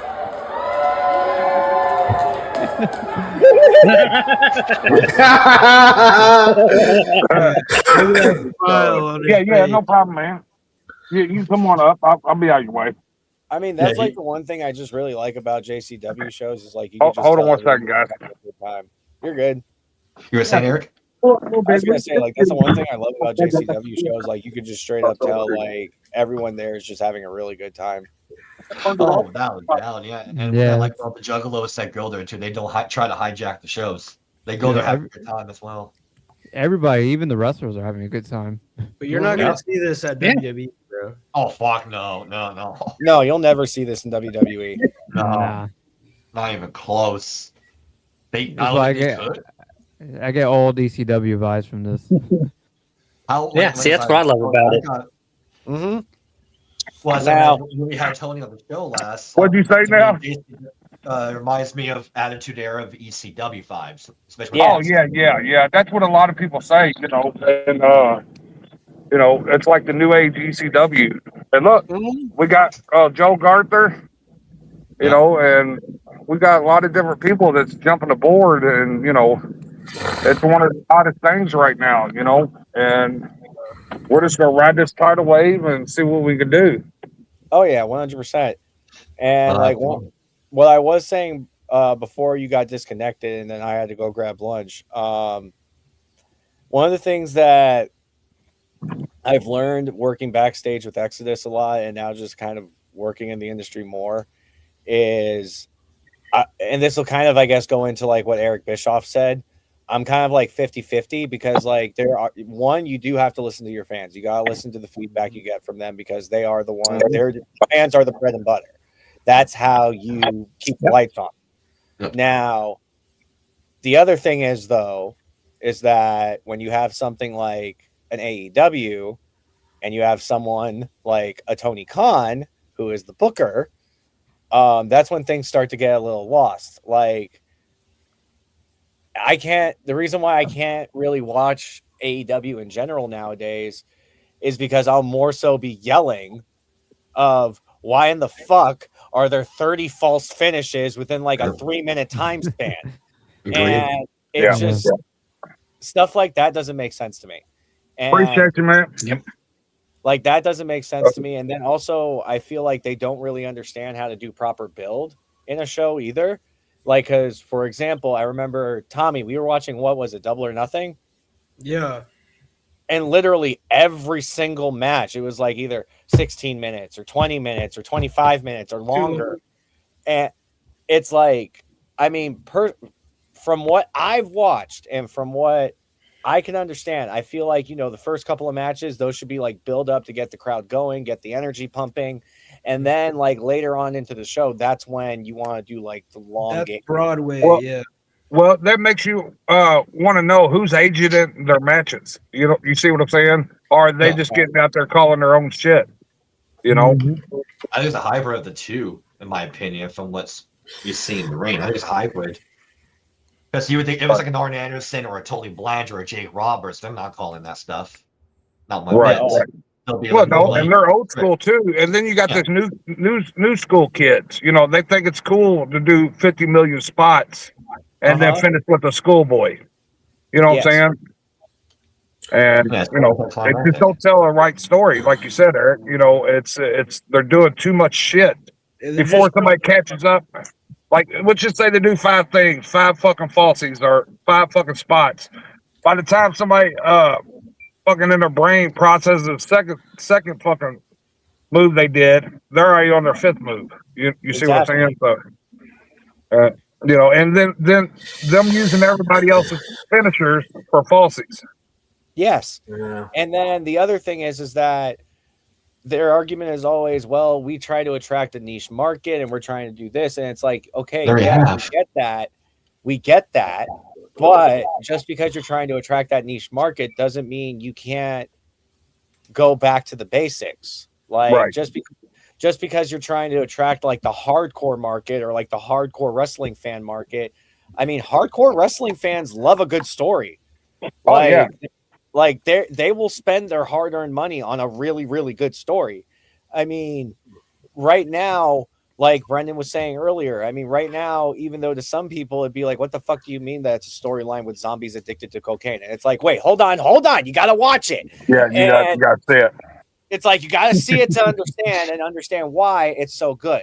Like, you know, like me personally, like I said, I genuinely look forward to Barnabas's crash outs now every single episode because it's funny. Because like literally, I think it was last week when he was taking them to rehab, and he's like, "All right, let me make sure you're all checked out." Wait, what's that in your pocket? Why do you have a bag of cocaine? And I just died laughing. And I love the whole storyline, and it's like something like that wouldn't work in modern day WWE. It wouldn't even work in AEW if I'm being completely honest. Right. And the thing is that you guys just pull off these characters that are really good. And then Mosh Pit Mike is probably one of my favorite characters that you guys have out there, mainly because of the fact that every single time he comes out, he's not the same guy. Yeah, he's somebody different. Yeah, somebody different. Somebody different. As for the outbreak, Tony, because it didn't happen yet when we had you last. How did you and Willie Mack not crack up when the outbreak were doing the drinking, your car? Actually, I gave him the spots. I gave him the spots on a lot of that stuff, you know. But they're so fucking good. You know, them kids, I can't put them over enough. Abel and Jackson, Abel and Jackson are so fucking good. They're so fucking humble that them guys will do good. You know what I'm saying? And they're the hottest thing right now. You know, all in wrestling, independent wrestling. And they're getting booked all over the place. Everybody, I had them on my show down there at Grindhouse, and I had 3 or 4 fucking promoters come to my show so they could see them. And then they got booked, you know, through these guys, you know, and they're the hottest shit right now. They was like, well, we had to come see them for ourselves, you know. And I was like, yeah, they're good, man. They're humble and they're good kids. Yeah, absolutely. I have a lot of respect for those guys. Like when I was getting back into JCW, when Vince came aboard, at first I will admit I thought it was a little too cheesy, but the more I was watching them, I gained a lot of respect for them because they committed to the bit. You don't see that in modern wrestling. You know, when these kids, they're committed to the bit and they do a great job playing the characters. Well, when they was down in Memphis wrestling, you know, they're both from Memphis, and when they was in Memphis wrestling, they used to do a vampire gimmick. Oh, okay. And then when Joe seen them, he came up with a zombie gimmick for them, you know. And then we put Barnabas with them, you know, and it just. Them guys are 100%. Hey, listen, when you're walking around in the back, they're walking around everything all fucking night long. That's what they're doing. They're in their gimmick. Yeah, Vince was saying that too. Like when you talk to them, they're in character, and Barnabas has to be their translator basically to Vince. Yeah. Eric, you was just at the show. Did you see him walking around out of character? I don't even think they were there in Columbus. Oh, maybe they wasn't there. Shit. Hell, I don't know. I don't even know if I was there. I don't even know if I was there. Fuck. No, you were there. I have pictures of you, so I physically you were there. Yeah. I mean, I know there was a dispensary right down the road. So I right. Beforehand. But I was gonna say, now I'm curious for the July show. Like when I'm taking photos of them, am I gonna be like, okay, stand over here? Okay. No, for real. For real though, Eric. That's how they probably will be. I'm dead serious. I love it. It's gonna be. They stay in character. You can watch them walking around, and I can hear somebody grunting behind me, and I turn around, it's them. You know what I'm saying? We're in the back, and there ain't nobody around us, but you can just hear them. The segment of not this recent episode, but last week when they're in the kitchen, and there's Jackson sniffing the cooking powder and the baking soda, and he's like crashing out in the kitchen and dumping like last night's episode, they're dumping baby powder on their nose. Yeah. Smoking crack, siphoning gas. I would love him to see him on shrooms or acid. I think zombies on acid would be fucking Let them try all the drugs. I was gonna say their characters are like, we want all the drugs. They took Mark Roberts' blood pressure pills. And they went to the announce table and they give him pills. Like, here, fuck off. Leave me alone. Here, take my pills. Dude, those are the other ones I was gonna say. Joe Dombrowski and Mark Roberts. I love them. They're so much fun to work with. Listen, I'll tell you what, Joe Dombrowski is probably one of the best in the business right now. You know, he is a walking encyclopedia. Yeah. You can ask him anything about any wrestling anywhere in the United States or any country. He knows the answer. I'll have to pick his brain the next time I see him. Yeah, no, 100%, man. He's got wisdom in wrestling. Heck yeah. With how he does his commentary, the vibe I get from him, like, and I didn't know this guy until I got back into JCW. He gives me JR vibes, like Jim Ross. Yeah. How he calls certain actions and moments in the ring and the segments. 100% agree. Not like how commentators, talking about WWE for a second, like Joe Dombrowski, Mark Roberts, and what's the other guy, Zach and Miko, they show emotion. Like they're invested in the product. You can hear the emotion in their voice. Well, that's what happens when you have an ESPN commentator go and do wrestling. Yeah. Basically. Well, that's the thing when somebody knows their product. You know? As invested in it, to me, it's refreshing as a fan to hear investment commentators, investing in the angles. Right. Leave it there until we get through, and then we'll pick it all up. I was gonna say, let's get everything going. Working in this industry, I kind of feel like it has to be something that you're personally get them when we're done. In order for it to actually work, because if we'll it's get them when we're done. Like, oh well, it's a job, I get paid, blah blah blah, it's not going to work out in your favor. And another thing that I think is a problem nowadays, especially on the indie scene, is that people pay too much attention to what's going on online, and then they wonder about how much shit that they have to talk in order to try to get somebody's attention. And that right there, I feel like kills people's careers so quickly. And I just see people that do nothing but hop on Facebook. I'm going to go on my 10-minute rant for today, and I'll probably go on another rant about 5 hours later. But at the same time, you got no bookings, you aren't doing anything like training wise, and literally you're just sitting there typing away at, like the keyboard warrior you are. And I'll bring back, guys. I'm not necessarily trying to talk shit by saying that, but I feel like that's like one of the biggest detriments to a lot of people in the industry, like in a whole, like not just wrestlers, but like anybody that's trying to get in the industry. Just like, you know, worry less about what's going on. I mean, obviously if it's something serious, that's different, but like just worry about you, worry about what you're doing, worry about how you're doing, worry about how you are presenting yourself to other people. And people worried more about that and less about what everyone else was doing, I feel like people would progress a lot quicker. That's just my but that I agree. With that being said though, I have another question. So Tony, you've been around for quite some time. Like you've been in the industry now for close to 3 decades, if not longer. Yeah. Father Time. They call me Father Time sometimes. So that feeling. Of all the things that you've done and all the places that you've traveled, where would you say has been not necessarily the craziest, but like the most memorable? There's 2 places, Japan and Australia. You know, okay. Australia was very pretty. The nightlife was really good in Australia. And Japan was like my home away from home, and you know, no, that's cool. Yeah, I spent almost 10 years there, so you know. I could just picture Tony in an Australian bar with some kangaroos, just hanging out. You got to go to the next round, there, Tony. All right, mate. Bring me that kangaroo. Aussie.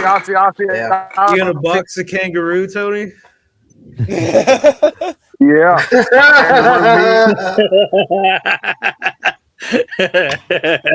Any of y'all got any more?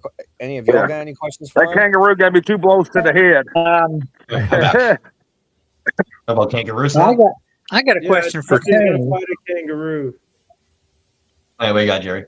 Hey, I liked Australia, but I didn't like Vegemite. At least I ain't way too many times, mate. It's crazy. Crikey. Hey, Chris. All right, Jerry, you say you had a question there for Tony? Yeah. And all of your title wins, Tony, which one's most memorable? Man. That is a good question. I would, man. You know what? Probably my first time one was in BBW, Bad to the Bone Wrestling. And, you know, I felt like I was a solidified wrestler then, you know, and that was probably my most memorable one because my very first one. Okay. The Bad to the Bone was where I first started out, you know. That was like the first promotion you worked for? Yeah, my first promotion I worked for. You know, it was in Kentucky. I don't know if you guys remember J.C. Bailey. I've heard the name. I'm not familiar with the individual. Yeah, he's a real big time deathmatch wrestler. His dad used to run a promotion, and I used to work for his dad when JC was a kid, and it was for his dad, Joe Bailey. So that was probably it, man. Bad to the Bone Wrestling, BBW. All right. Anyone else would like to ask him anything? Yeah. I'll ask him a question. Go ahead, Anna. Floor starts. Okay. Yeah. All right, Tony. Which arena is the most famous you've Sound like a robot right now. Hold on. Oh, all right. Okay. Huh? Hey, go ahead. Go ahead. All right. Yeah, I was just saying there, Tony. Where is the most famous arena you've wrestled in? Oh, wow. I wrestled in the Red Brick Building in Japan. It doesn't have to be anything fancy. Right. No, I got you. The ECW arena. I wrestled Arena Mexico. That's probably about the 3 top ones, you know. Nice. That's from Kurikan Hall, though, right? Corrigan Hall, too. You know, the thing what I liked about Corrigan Hall, where they built the fucking, where they built the house inside there, was a house death match. And we got to fight inside the house, inside Corrigan Hall. It was crazy. That's cool, man. See, I always wanted a piece of the Sportatorium. Yeah. In Texas. Yeah, that's a famous wrestling arena. Another famous one, too, is the Big Apple, MSG, Madison Square Garden. Yeah, true. Yeah. We got to try to get a JCW show at MSG. That'll be lit. Well, you know, I did the one in New York. What was the name of it? I went there for GCW.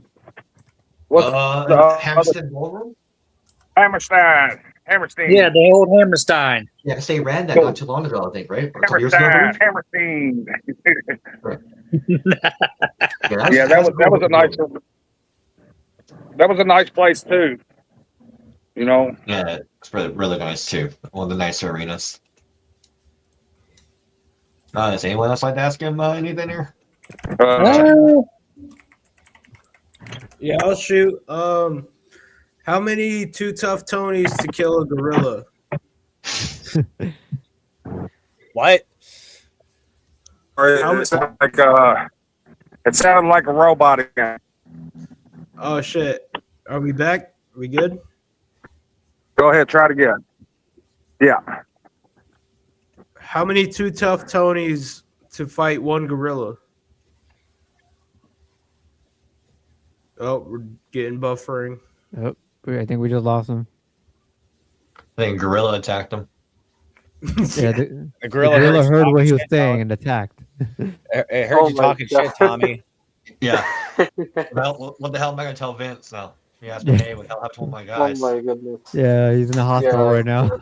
Yeah, Vito did it. Yeah, he sent the gorilla after him. Yeah, probably a silverback though. I think his signal's not the best. He's outside, so Yeah. Call this error, so we'll wait there. Okay, so as for Vito, while we're waiting. Okay, so Vito did misunderstand. He thought I meant tomorrow. So I'm trying to work out if he can come next weekend. Okay. Yeah, okay. Oh, Vito? Yeah. Vito was supposed to be, but he thought I meant tomorrow, not today. So there's just a short little misunderstanding. So I'm working out. I could see. Our rescheduling here, just to give you guys up to date here. Yeah, would it be nice though to have a? Would it be nice to have a talk with Vito though? Oh, he's a blast, dude. He's a fucking blast. But especially if you get both as in character and non in character. We got both. Yeah. And I guess Tony will come back here. So the original, well, let's just say a few of us have plans around the time he proposed. That's why I asked if he can do next week. Okay, so Wendy is saying, Jerry, share images I made for you, or I guess Paladin, do you have some as well? Oh, jeez. Is it images? The AI images she made. Yeah, probably for Grok though. Yeah. Oh God. So no free promos around here. $5 promos. Oh, that's what it takes for the pot there. Yeah, Tommy needs his pot money. Yeah. He can't get high without weed. Tommy High Halter. Here, I'll get another topic here. Give me a second. Waiting for the share screen to load. Yeah. Okay, so we're talking about not too long ago with Tony, but I'll give you guys a take on it. So Bischoff was ripping the WWE late storyline with Brock and over a missing story. And I 100% agree with Eric here. I read this. Yeah. So Eric said, I did too. A match that I don't care about because none of it makes sense. The first one didn't make sense. The second one didn't make sense. Well, the first one made sense, but the second one didn't make sense. There was no story. There was no setup. There was no why. You know, people talk about how great storylines are, and, you know, it is subjective. Everybody's got different opinions. But for me, if a story at any given time doesn't either answer the question why or provoke you to try to figure out why a character is embarking on a certain journey or destination or goal, then you're not really interested. Brock got beat. He had tears in his eyes. I believed him. He took off his stuff, left it in the ring. All of the inside his signature goodbye, and he came back. Why? I don't know. Doesn't matter. Oh, doesn't it? Well, then neither does the match that follows the lack of why. Right on the money. And therefore, neither will the rubber match, if indeed there is one. Unless somewhere along the line somebody tells me why he took his stuff off and left it in the ring and then jumped back into the ring without an explanation, there's got to be a reason why. It doesn't even have to be that good. Just give me something to believe in this much, and then maybe, but without it. It's just It's just like the moving pieces around on the chessboard or on the checkerboard that doesn't really set anything up. That doesn't really matter. But you're moving checkers around, so there's that. As for Conrad was talking about what Eric had to say, I agree with Eric 100%. As for I respectfully, Eric here, there I disagree with Monkey with the storyline. There is no angle. It's just match. If they were, this is where I agree with you people that said they could turn Unreal into a storyline. Haven't Rob revealed, yeah, I was going to quit, but they need me. They paid me a lot of money to come back. And not only I'm coming back for the money, but I'm coming back to avenge that loss. Okay, then at least there's a redemption storyline there. Make it have some meaning to it. Again, if I'll hit this home, if Unreal was like more of reality TV show instead of all the crap they were doing, I'd have truck with this. Or, yeah, there could be something in there where Brock was frustrated. He went behind closed doors and said, "You know what, Herder? Fuck you. I'm out of here. Besides, I can just go back to my Reggie." You know, he just fucks off into the... That's not even how Brock Lesnar talks. It's an impression. It doesn't have to be real. God, Eric. Oh, it's everything with Eric. It has to be perfect. Oh, la-di-da. Oh, no. I'm Mr. Eric, and everything has to be perfect, and I have to dance around. Tonight, folks, in Columbus, Ohio, it's the Irish Judge match. It's versus Eric. Wait, who else did we lose? Oh, Chris. Tony Bo. Well, I guess Tony's got connection issues. Anyway, Tony's gone and Chris is gone. Okay, Eric, we'll go to you. Your thoughts on Eric saying that like it doesn't matter, like there's no story. You gotta have the what and the why. Yeah, to mean anything. And I agree with Bischoff. That's one hand which I will agree with him on. He's not wrong. He's not. What was I gonna say? Sorry, I just had something pop up on my bank randomly, and I was like, "What the fuck?" Your OnlyFans subscription? What? Not my fucking some fucking fee on my personal account because I didn't have direct deposits or anything. Anyway, Gotcha. what was it that Bischoff said? Okay, he was talking about how there's no storyline in the Brock and Oba feud, nothing to really set up the second match, and the third match is not really going to mean anything because there's just nothing to get people invested. You got to get people invested in the what, the who, and the why. I mean, he's not wrong. He's completely right because there's not really we know the who, and it's more so I guess him coming back because he embarrassed me and now I must avenge my hot wife. I don't know. But that's kind of the thing is that he already retired at WrestleMania and now like everyone's kind of confused as to what the fuck exactly is going on. Okay. For the next person, okay, Wendy, I got your photo. You all know June's Pride Month. So this is the picture Wendy wanted me to show to our audience of Jerry. Oh, fuck. Oh! He's very proud of that image. Let's just say that. My bad. Damn! Emotional damage. Damage. Jesus. Is this what you're doing your private Your life, emotional damage for Jerry. Jesus. So there you go. I told Wendy I would play that for her. Okay, so back to the half-ass format. All right, Jerry, your thoughts on Bischoff's comments about the Brock Oba feud? Oh, and by the way, I think Eric will agree with this comment. Hey, Jerry's being who he wants What's to the be. comment? Okay? My eyes. My eyes. Yeah. Yeah, Jerry, God. keep your pictures private, please. No one wants to see it. Oh, yeah, sure. No problem. Oh, Jesus, Murphy. All right, Jerry, take away your thoughts on Bischoff's comments about the. Much as it pains me to say it, I mean, Bischoff is. I'm sorry, Piss Off. He's spot on. Much as it pains me to say it, because I mean, I watched. I got into the hype of Brock and Obi at WrestleMania, and was like, okay, a squash match. Wow, That's real honestly exciting. I was pissed about that. We'll talk about that in a second. Go ahead. And then when he retired, I thought maybe he might have had a real life injury because he does have some medical issues. So I bought into that. And then when he came back and F5'd his ass all over the place, and then they set up the, what was it? Clash in Italy, wasn't it? Where they had the rematch? Yeah. And that was a little more entertaining, especially the F5 through the table. That was pretty graphic. It was decent, but now how do you stretch it out until SummerSlam? Because they're going to have it at SummerSlam. Because you got 2 months to go. What the hell are you going to do? Because the only thing I can think of is I know Obi's got that semifinal at King of the Ring with Dime Dick Mysterio, and I'm guaranteeing it. I'm guaranteeing that Obo is going to be beating the hell out of Mysterio, and then you're going to hear dun dun dun dun dun dun dun. And then Lesnar will come out on the edge of the stage and he'll egg him on. And Obi will jump out of the ring and go after him and he'll get counted out. Yep. And I'll set up or match.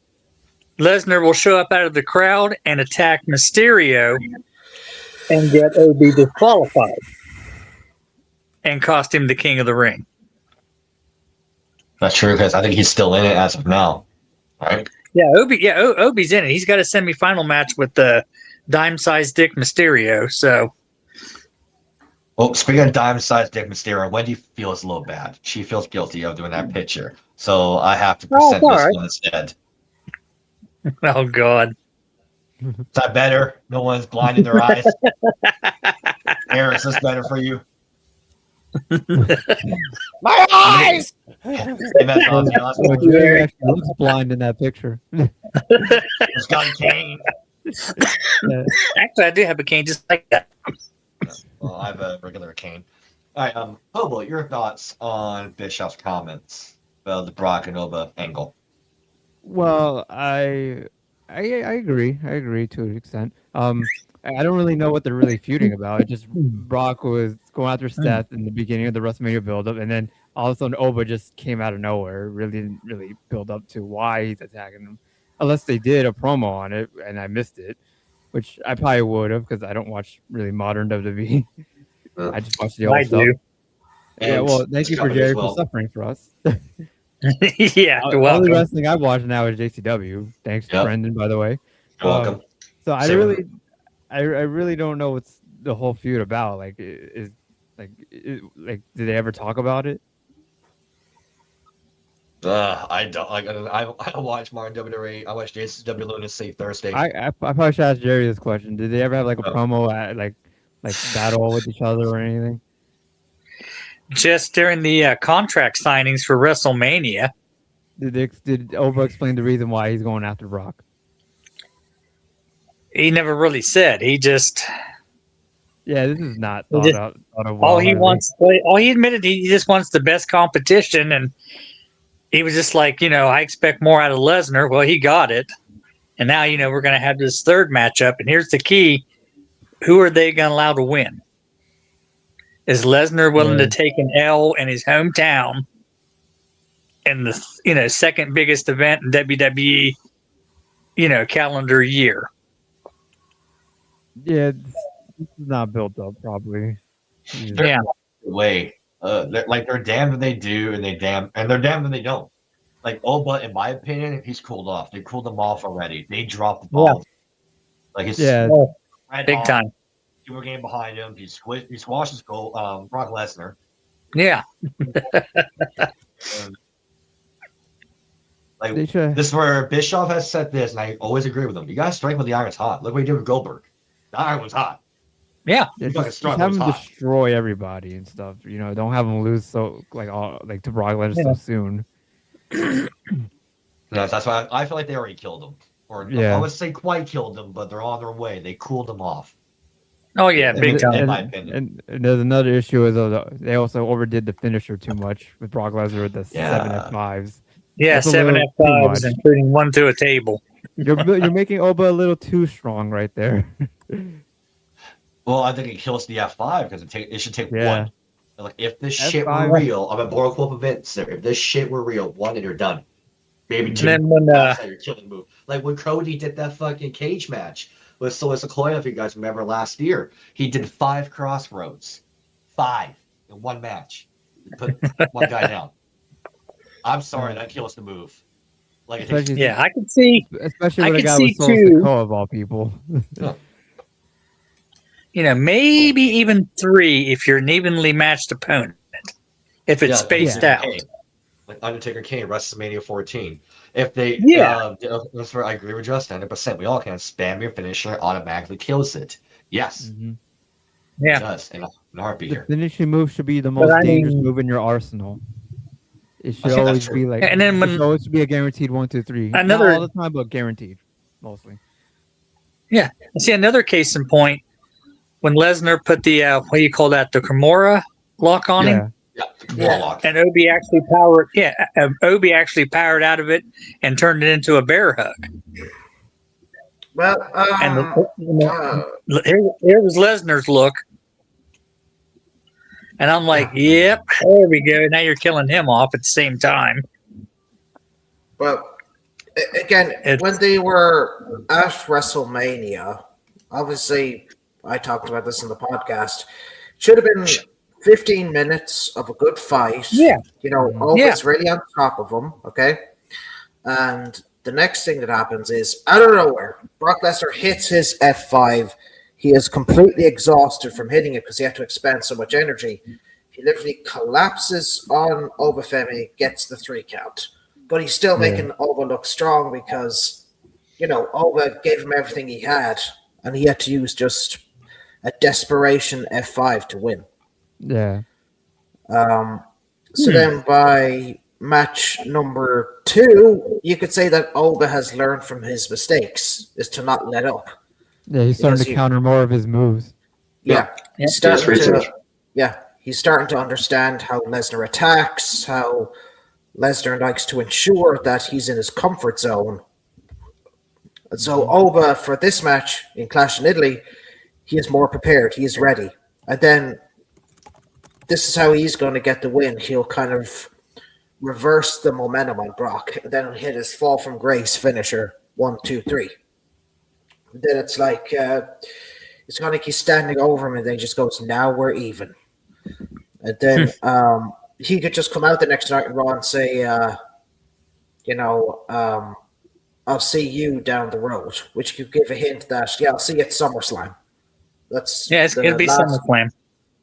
Yeah. And like I said, we got over 2 months. How are you going to keep this hot without them wrestling each other? It should be like more out of the ring segments, like fighting the backstage at least or something. Or show training. Like, how hard can it be to show Brock training at a gym? Yeah. Pretending the punching bag is Oba, and he calls the punching bag Oba. Yeah, there you go. You could, you could show him footage of bench pressing Heyman. I mean, that would be something. Yeah, you could see him, maybe like lifting really heavy stuff. Like Lesnar is really training hard. Yeah. I'm getting the picture. He could be lifting his manager, or he could be, he could, be, say, bench pressing like over 1,000 pounds if he can, which I believe he can. Yeah, it could be similar like The Rock and Brock Lesnar and their build up to SummerSlam. They're talking about their workouts they're doing and how important this match is to them. Yeah, absolutely. Yeah. Like workout vignettes or workout promos, they work really well when it comes up to a big fight feel, because then you get to see them sort of in a different element when they're not wrestling. They're training, they're doing like, say, cardio, they're doing weights, they're doing like different like stretches. And walruses. Paul about Heyman, the walruses? wise walrus. Yeah. Yeah. My name is Walrus Heyman. Walrus. Or Paulina Heyman. Remember, he has a vagina. He's a bitch. Paulina Heyman. Yep. Or okay, I got these. We got a new look / update on our favorite guy that I want to say favorite. We just like to talk shit about him. Meltzer Magoo's hair update. Oh dear God! My lips, your haircut. So I'm a nice guy, from Russo's branch on the patreon.com /RussoTWC. This was this past Monday. Look at that hair. Let me see. Shave your head. Shave your head bald, Bro, your hair is so bad. Jesus Christ. Jesus. Yeah, he definitely. What the hell? My grandfather had a fuller head of hair on his deathbed. Yeah. Go ahead, Chris. My grandfathers, okay, God rest their souls, had more hair than Dave Meltzer. Okay. Yeah. My balls have more hair than Dave Meltzer does. Jesus Christ. Right, yeah, same here with my grandparents. Yeah, I would say with Meltzer, he definitely needs a haircut for sure, though. He just needs to shave your head. Shave it off, shave it. Yeah, I have the perfect chaser, something to clean our palates of this fucking filth. Get this shit off my screen, Brendan. Wait, you don't want to see you, Rachel. That's nice. Who is that from? I'll think about it. Excuse me, there is an educational program here. Yeah, and you guys are ruining it. Yeah. God. When it's something educational, you guys have to ruin it. See, look at that. Look at that amazing training. The only thing I'm learning from here is that I better just take these. Now that's work rate right there. Yeah, for sure. 5 stars, no, 15 stars out of 5. Well, that's Dave Meltzer will only say that if he was straight. But he's not. Justin, you should have one here. Yeah, it should be in the I'm chat. just gonna Right? drop one in the group chat just in case anyone. Yeah, don't worry. I got it. I got it. I'll send him the link. Okay.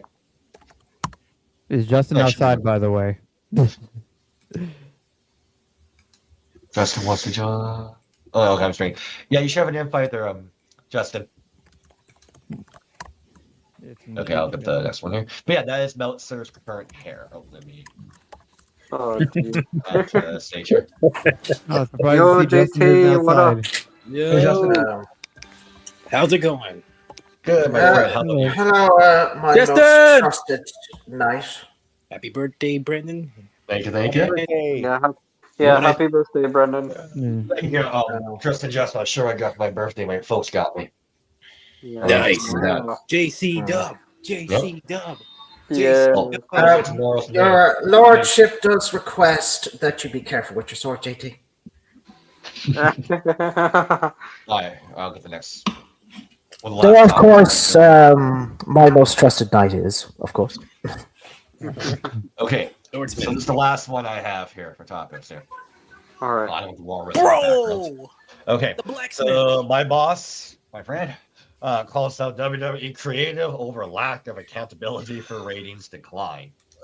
So Vince and Coach are calling out WWE's creative system, and they don't think enough people are being held responsible when ratings or fan interest drop.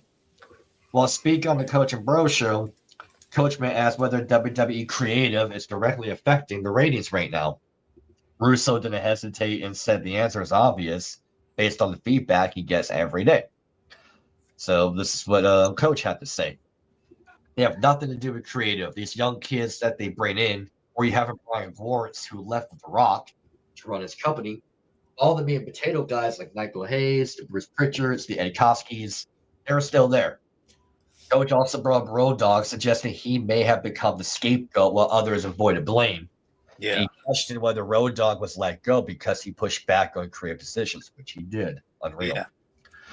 And one guy that was just a recent scapegoat, Road Dogg, and he comes out all of a sudden with every week that goes by, he's looking like a baby face at everybody else.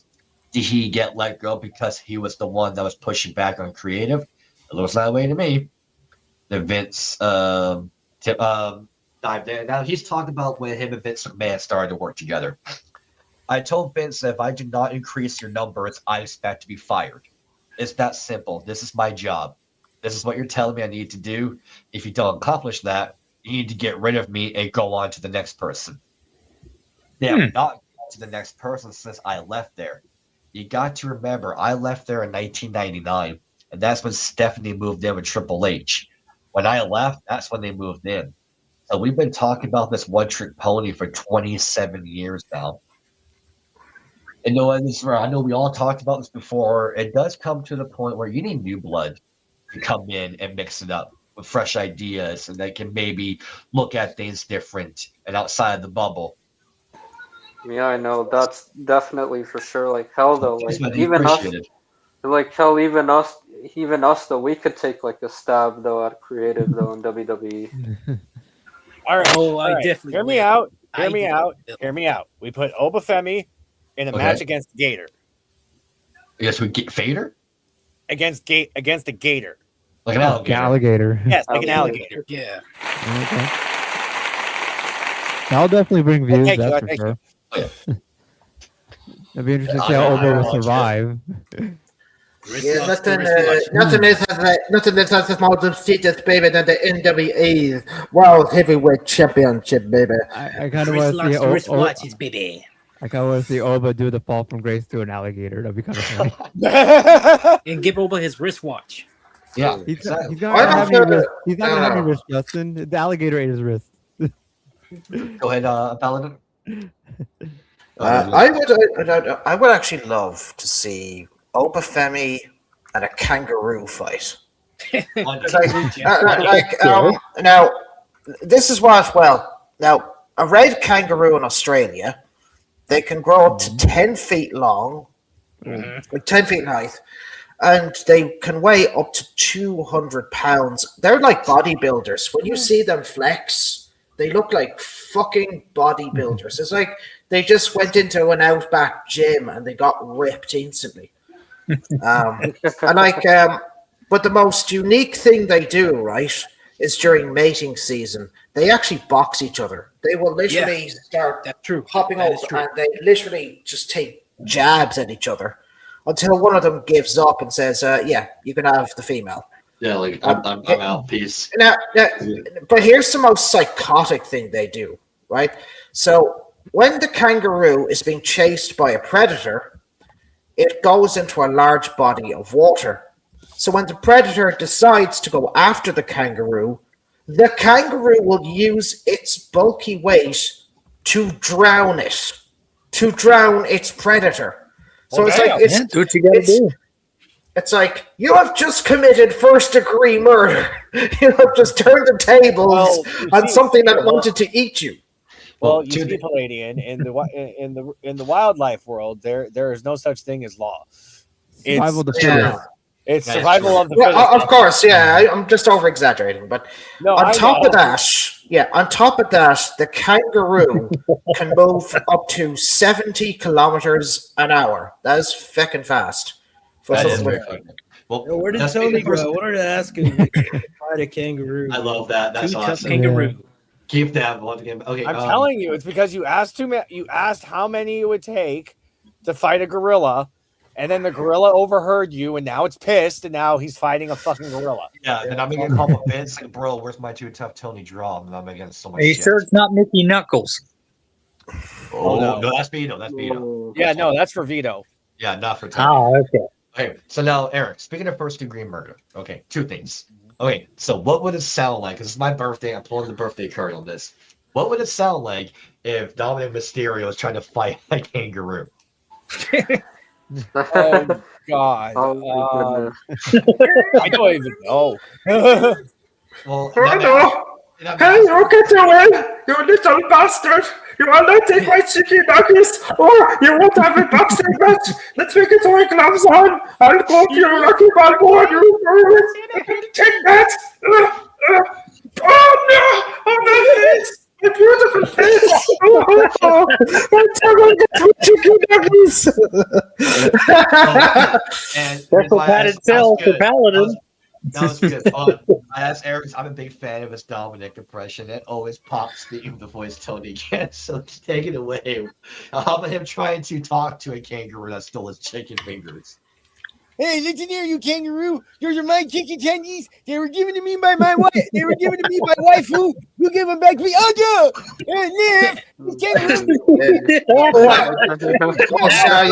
Oh, you warrior like a sailor. Oh, come up here, dude, you little shit.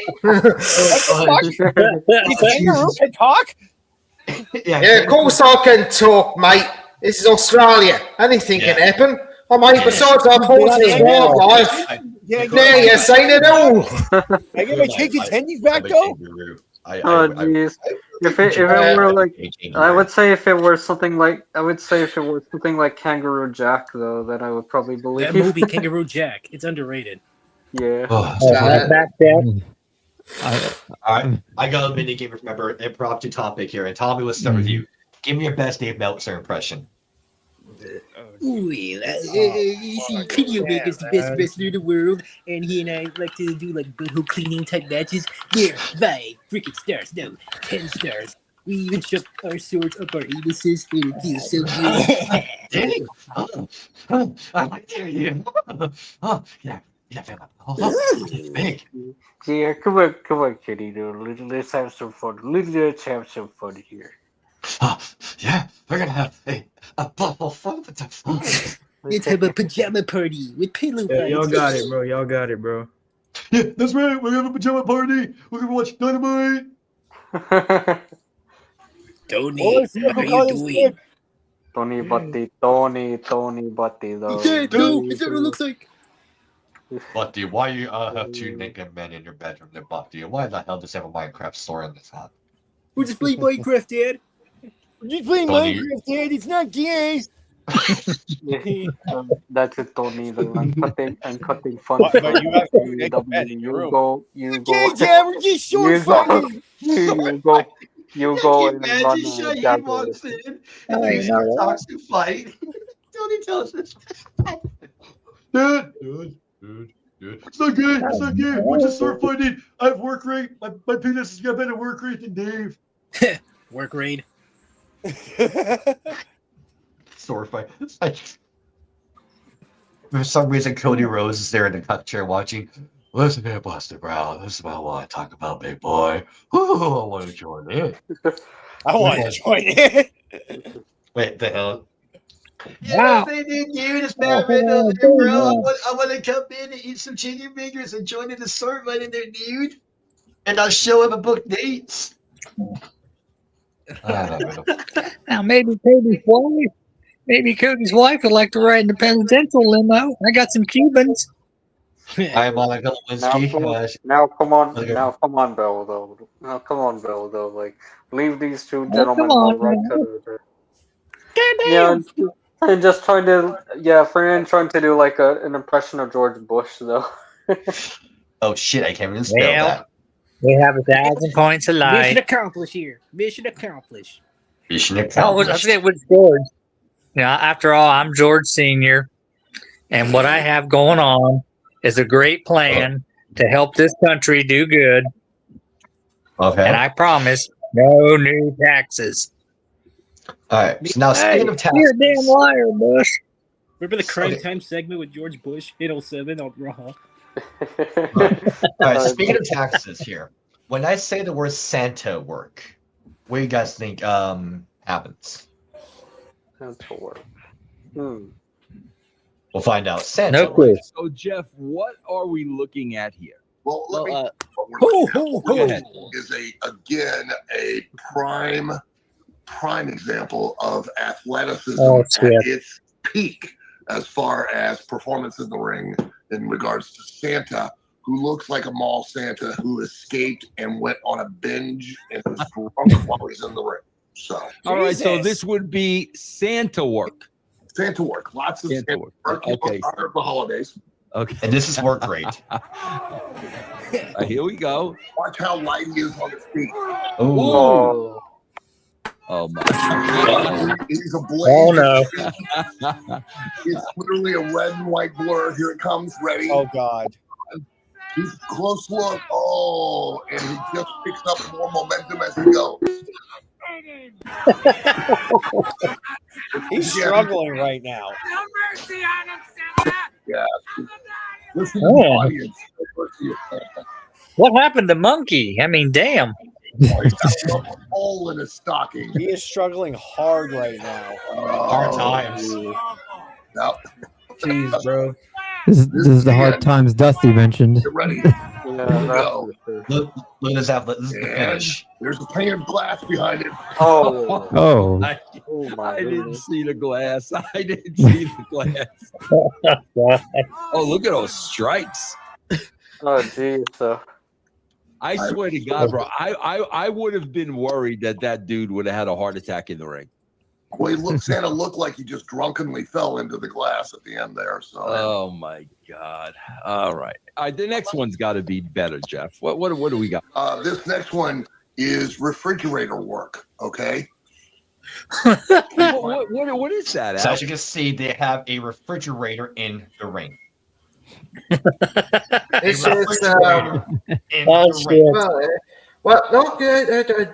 is innovative, huh? Yeah. No, thank you, Ano. Revolution. The business has evolved. Thank you. You get it. So. Oh boy. Oh my God. Okay. Yeah, it's some type of storage device without a lid or without a door. Yeah. Okay.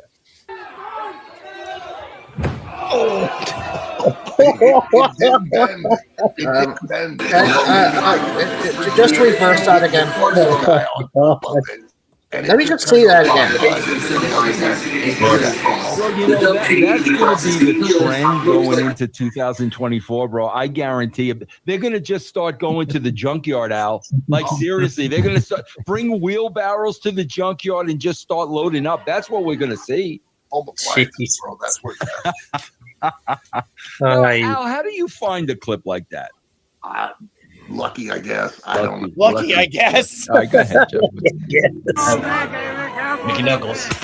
Oh, what was that? He hit him so hard with a thumbtack baseball bat, he caught on fire. Yeah, they called it an exploding bat. An explode. Let's see how this works. Play that again, Jeff. Is this wait a minute, time out. Stop. Is this person's ass bleeding? Yes. That's one of your wrestlers, Vince. God, bro. Come on. Let's see. That's Jeff. one of your wrestlers, Vince. That's Mickey. Anal gigging. All right, go ahead, Jeff. Let's see how they do this. Oh, God. I don't know if you heard her as she swung the bat. She screamed "Ish Kabibble," and that's why. Bro, my favorite part of these, Al, though. Come on, see, Al always points out the negative. Okay, he's a very negative person. My favorite part of these is the referee's wearing gloves, Al. In case, just in case, he's going to wear gloves. Safety first. A woman's ass is bleeding, and the dude's wearing gloves, Jeff. Oh my God. Because her ass is bleeding. That's why. All right, what's That next, is, Jeff? yeah, that's a little disturbing. Oh God, Okay. this doesn't look good. So right off the bat, this is evolution. This is changing the business. As you guys see, you got a table with soup cans opened. Dude. Oh, jeez, dude. Soup can work. So, Eric, are we going to be seeing this on NWA anytime soon?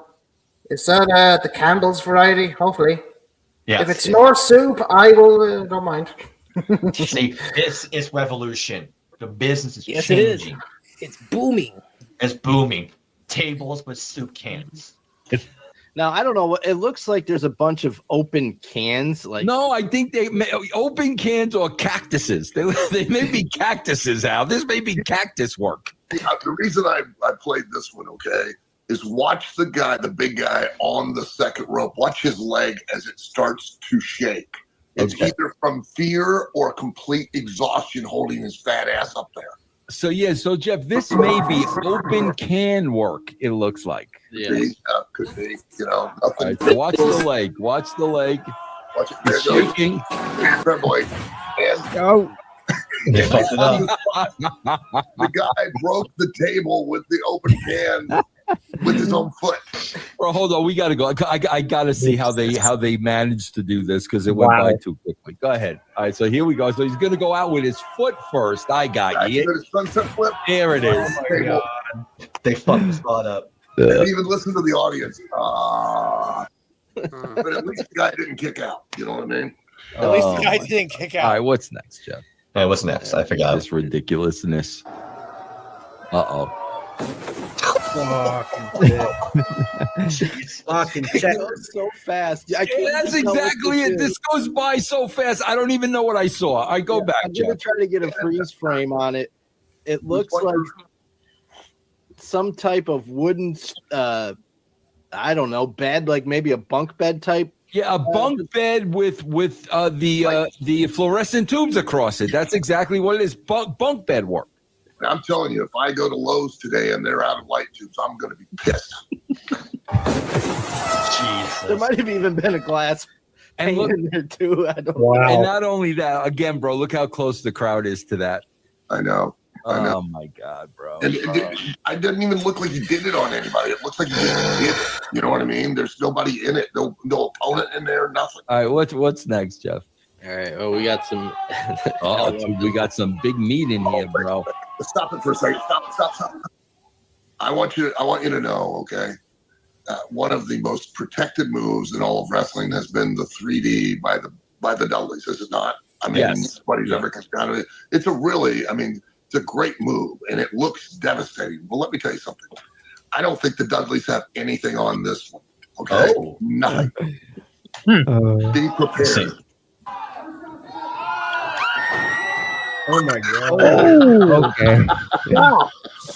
I do gotta say this because again, I think he's dead. Al's always looking right there, Jeff. Perfect spot. Dead. Al's always looking for the negatives.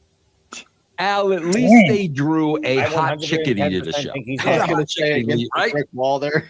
Yeah, listen to her screaming terror. We got a hot chickadee in the audience. Let's give him that. Okay, let's go back again, Jeff, because these things happen too fast. Somebody does scream in terror. They do, but hold on. And watch the blinding speed as this guy gets pushed into the ropes and comes off like a blur. Ready? The athleticism again. Look.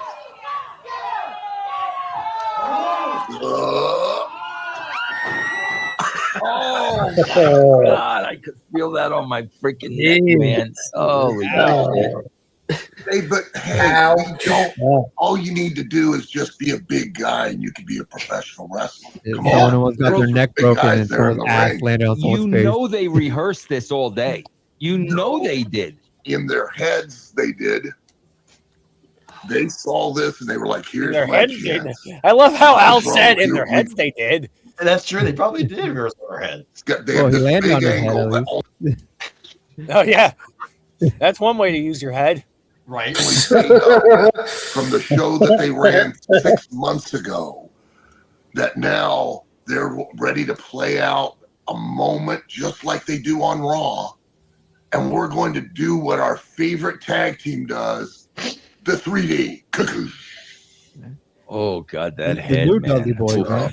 All right, what's next, Jeff? Well, we've had that clip back This where is they why have they're now the not the fan NWA World of Heavyweight light Champion. tubes on the rake, and this Yep. is, I guess, becoming a big thing now. But one is not enough. No. One's not enough. Nope. Look at it. How ridiculous is this? How ridiculous is this? Bro, every time, Al, I see something like this, the first thing I look at is the mat and like, what are these people catching? Bro, like seriously, bro, what are they catching off these mats, man? And the chemicals that are in those fluorescent tubes are dangerous. They're deadly. You know, I mean, they're harmful and toxic. And, and they're just, not only are they breathing it in every time they get hit with one of these things, they're rolling around in broken glass and allowing the particles that are in those light tubes to now go into these open cuts that they have all over their body. And not only that, this girl, man, who this girl taking it, bro, she immediately goes to cover her head. I'm covering my eyes, Al. Like, I mean, they're fluorescent light bulbs. I'm covering my eyes, not my freaking head. But again, where does it end? I mean, now we have not just one rake of light tubes. We now have two. And that, I guarantee, because we don't watch the rest of the video, I bet you anything, even after she got hit with both of those, she kicked out. So now, again, remember what I always say is that the only consequence of anything you can do to somebody is that you can beat them. Well, now you've just struck this woman with two rakes full of light tubes, and she kicks out. Now, what was the point of doing it? If you can't beat her with it, I mean, what's it going to take? Yeah. Hey, Jeff, do we have the Oh, I was just going to ask you if we had this spot. I saw it. Have you seen this app? This is Al's? Yeah, these are all Al's this week. Al, this is AEW, bro. And this is Edge and AEW, bro. No, and what did I say about I remember this one, Moxley and a number of other former WWE guys? What did I say? That when they were in WWE, what were they? They were stars. The second they come to AEW, what happens? They all fall to the lowest common denominator. Every last one of them. But do they not? Yeah, no, absolutely. But Al, here's what I want to ask you. Could this have been intentional?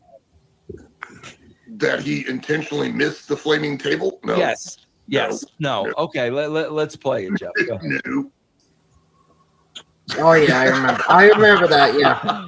Since he's still acting like he got burned. Let's watch it again. So you don't think that was intentional? Because how do you mess that up, Al? Agreed. How do you mess up that spot? Not lay him in the middle of the table. put the table too close, or the person that you're doing it to helps too much, and it just overshoots it. Overshoots it. Yeah, I mean that's I didn't I didn't pick it because of that. I picked it because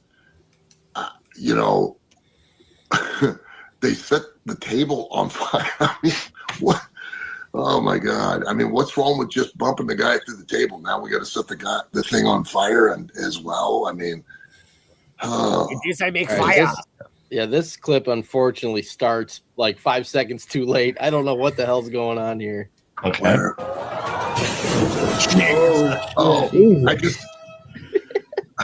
I don't know. I saw that and I just thought how ridiculous. Not only is it a scaffold, there's a pane of glass that you have to throw somebody through and then break a table as well. Yeah, I wish whoever filmed this would have given us 5 seconds sooner to see this whole setup. But it's more dramatic when you just hit play and this guy goes flying out of nowhere from glass.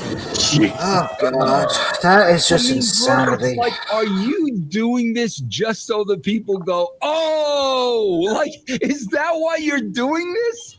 All right, I'm getting the Irish coffee. I'm sorry, I can't. Yeah, so it looks like we got some type. I gotta get storytelling. It takes no talent. It takes no physical ability. It just takes your willingness to risk your well-being. That's it.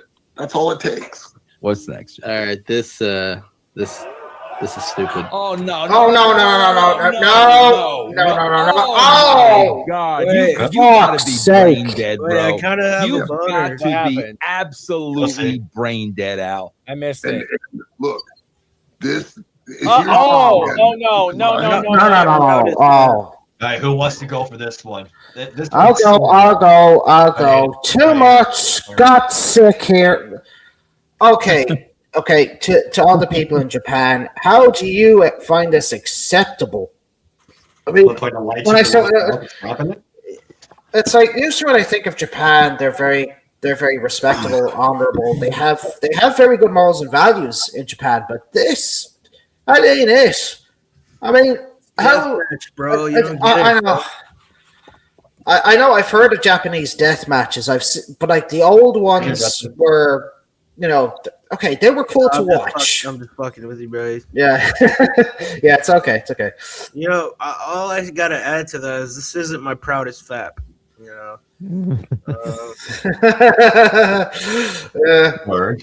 But like that's way too far. Like that's the bridge that went way too far. I mean, why did she agree to that in the first place is beyond me. Like this she's into it, bro. Well, this for like who is more the idiot, the one doing the move or the one agreeing to take it? If you ask me, it's the one that is agreeing to take it. That's more of the idiot. Yeah. Like if I was not even a female, but if I was a wrestler, someone says, "Bro, I got an idea." What's that? I'm gonna put a glass light tube in your mouth, and I'm gonna pull it back. When shards can go in your mouth and you accidentally swallow some glass shards, it'll be great. I'm gonna tell the guy he's a fucking retard. I'm not doing it. No, like why? Like I don't get it. Like I really don't get it. It's like I think I'll go with the Kenzo stick to the head. Thank you very much. Yeah, I'll take that shot. To doing this, it's not like it was forced on or anything. She sat in the back. They got together, had a meeting of the minds, and went, "This will be awesome. Put the light tube in my mouth, stand behind me, and then break it across my teeth." Agreed, Mr. T. Listen to the pop too of the tube. Like, I mean, that's the sound of that breaking through somebody's skin. Bro, I don't care if this is a work and this was discussed. How do you do that to another person? Yeah. How does this guy like do this? Because they're not taking into account the percentage of chance that they're, again, breathing in that there is toxic chemicals in these light tubes, and it is in her mouth.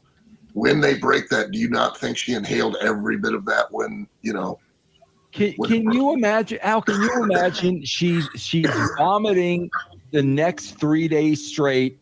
Probably blood. And then she's going to a doctor and explaining this? Yeah. I willingly allowed a guy to stand behind me, put a light tube in my mouth, and take across my Wow, that's terrible, man. That's hideous. What's the next, Jeff? All right, it's hard to see at first, but this guy has a plane of glass in his hand. Now, how bloody is this guy? Look at the blood on the glass too. Now from the guy's back. What a weed! And look at the ref. The ref helps put it back up there. Look at the ceiling. Look at the ceiling. Oh, God. Yeah, the ref on the floor by the post. Let him cook. Revolution, guys. Bro, this guy. Hold on for a second. This guy, his back is already cut open. Yeah. So now we're breaking glass over a cut open back out. Yeah, and I got to give him credit. He never said die. He kept on until he was able to break that plane of glass. So good for him. What's next, Jeff? This is nuts. This can't be worse than the tube in the mouth. No, this looks dangerous as hell. I can't believe that they do this. Oh, whoa! That could have gone wrong so many levels. Man alive. I mean, that's impressive, but that's scary as hell. It's impressive. It's incredibly dangerous. And the risk versus reward. You know what I mean? Let's watch this again so I can see exactly what he did. Jesus Christ. Was on the balcony or whatever above the ring, outside of it. The other guy was on the second row facing him. He dives into the ring, catches the guy over top into what looks to be like a Canadian destroyer off the second rope all at the same time. Physically and athletically amazing. I promise you, again, we're not watching the rest of the video, but I bet you anything the guy covered him and the guy came out. What's next, Jeff? All right, well, I think this one is the opposite of dangerous. Oh, yeah, here we go.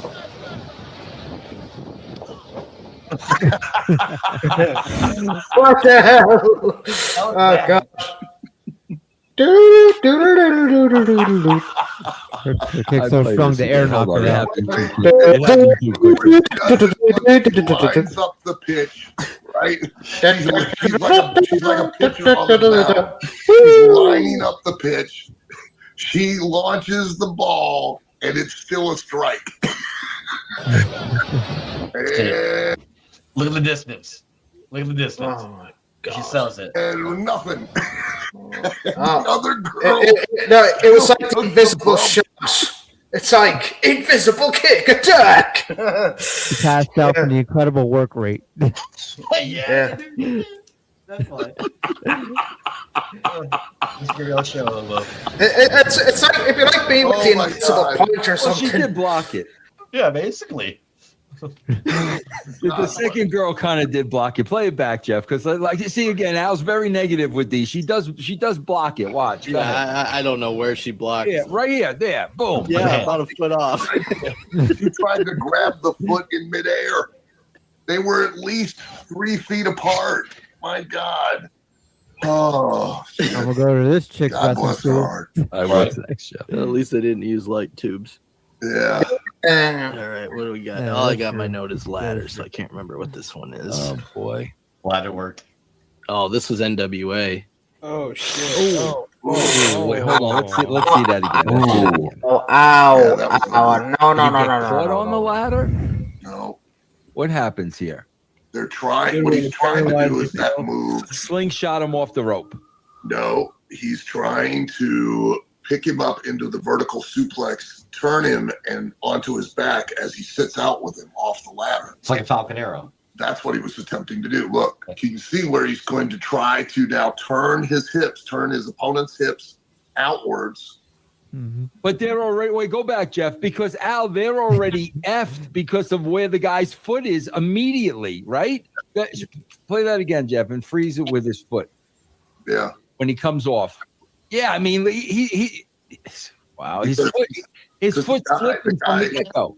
The guy on the other side of the ladder who's doing the move is pulling the guy forward, not turn into an accidental moonsault. He's simply pulling hips forward.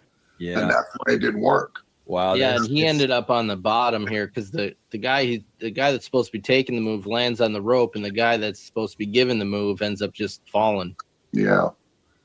See how he pulled? See, and you can see how they stop for a second. And he's trying to elevate the guy's hips. Man. Wow, bro. Why are they doing this stuff, man? What's Because next, Jeff? everything's got to be a video game now. Man. Everything's got to be a stunt. Oh, okay. And you don't need to know the real mechanics of how to perform an actual move with another human being. You watch Raw, you watch SmackDown, you watch a Japanese video, you watch AEW, and you just copy the spots. You know there. what, Brendan? That's all I you think have to do. I think I'm gonna Come on, subscribe. Vince. What's I next, like Jeff? you gotta be a real professional. Award.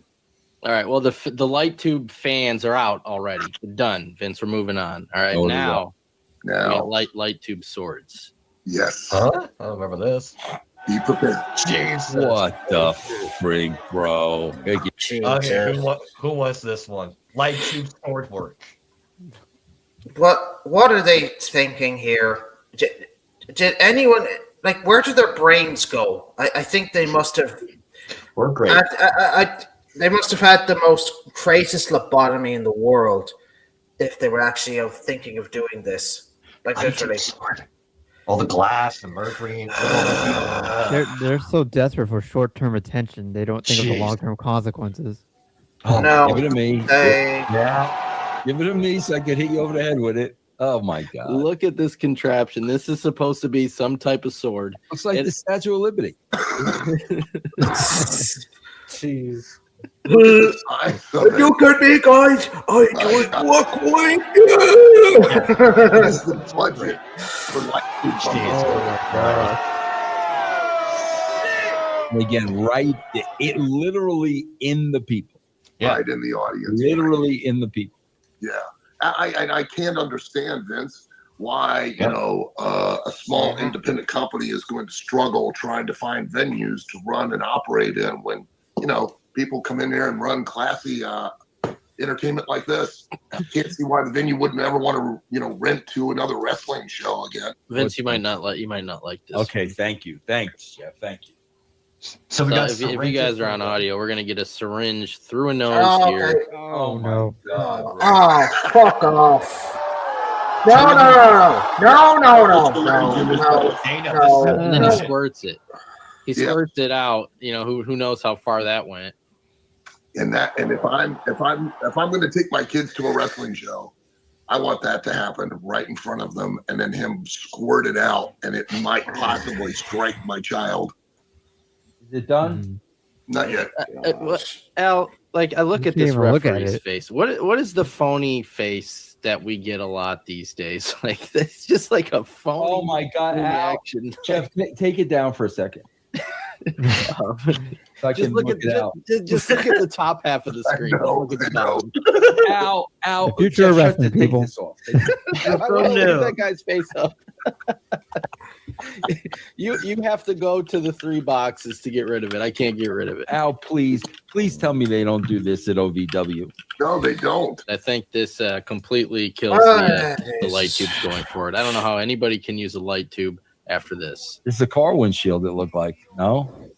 I mean, oh my God, look at all of these freaking things. Ow. If you guys are on the audio, we have a ring of light tubes around the ropes. Pretty much the whole ring and the ropes are filled with light tubes. And the guy literally just threw the other guy into 2 turnbuckles that had light tubes set up in the turnbuckles. And then the entire edge of all 4 sides of the ring have light tubes attached to the ropes. When you think about this, how do they not, or do they do not care? Because now if one person hits somebody with 1 light tube, so what? These guys have 80 of them. That's you know, right. like. But that logic, Jeff, that logic applies to every single thing in wrestling. You can make absolutely anything mean everything when you're in the ring, or you can make everything mean absolutely nothing. This is from AEW, so it's Darby Allin, of course. Oh, Jesus.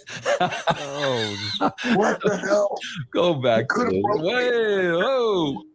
That is beyond. Jesus Okay, Christ. one, Darby Allin's not That's taking He almost broke his neck. Watch his neck. It's being done to him. Two. Darby.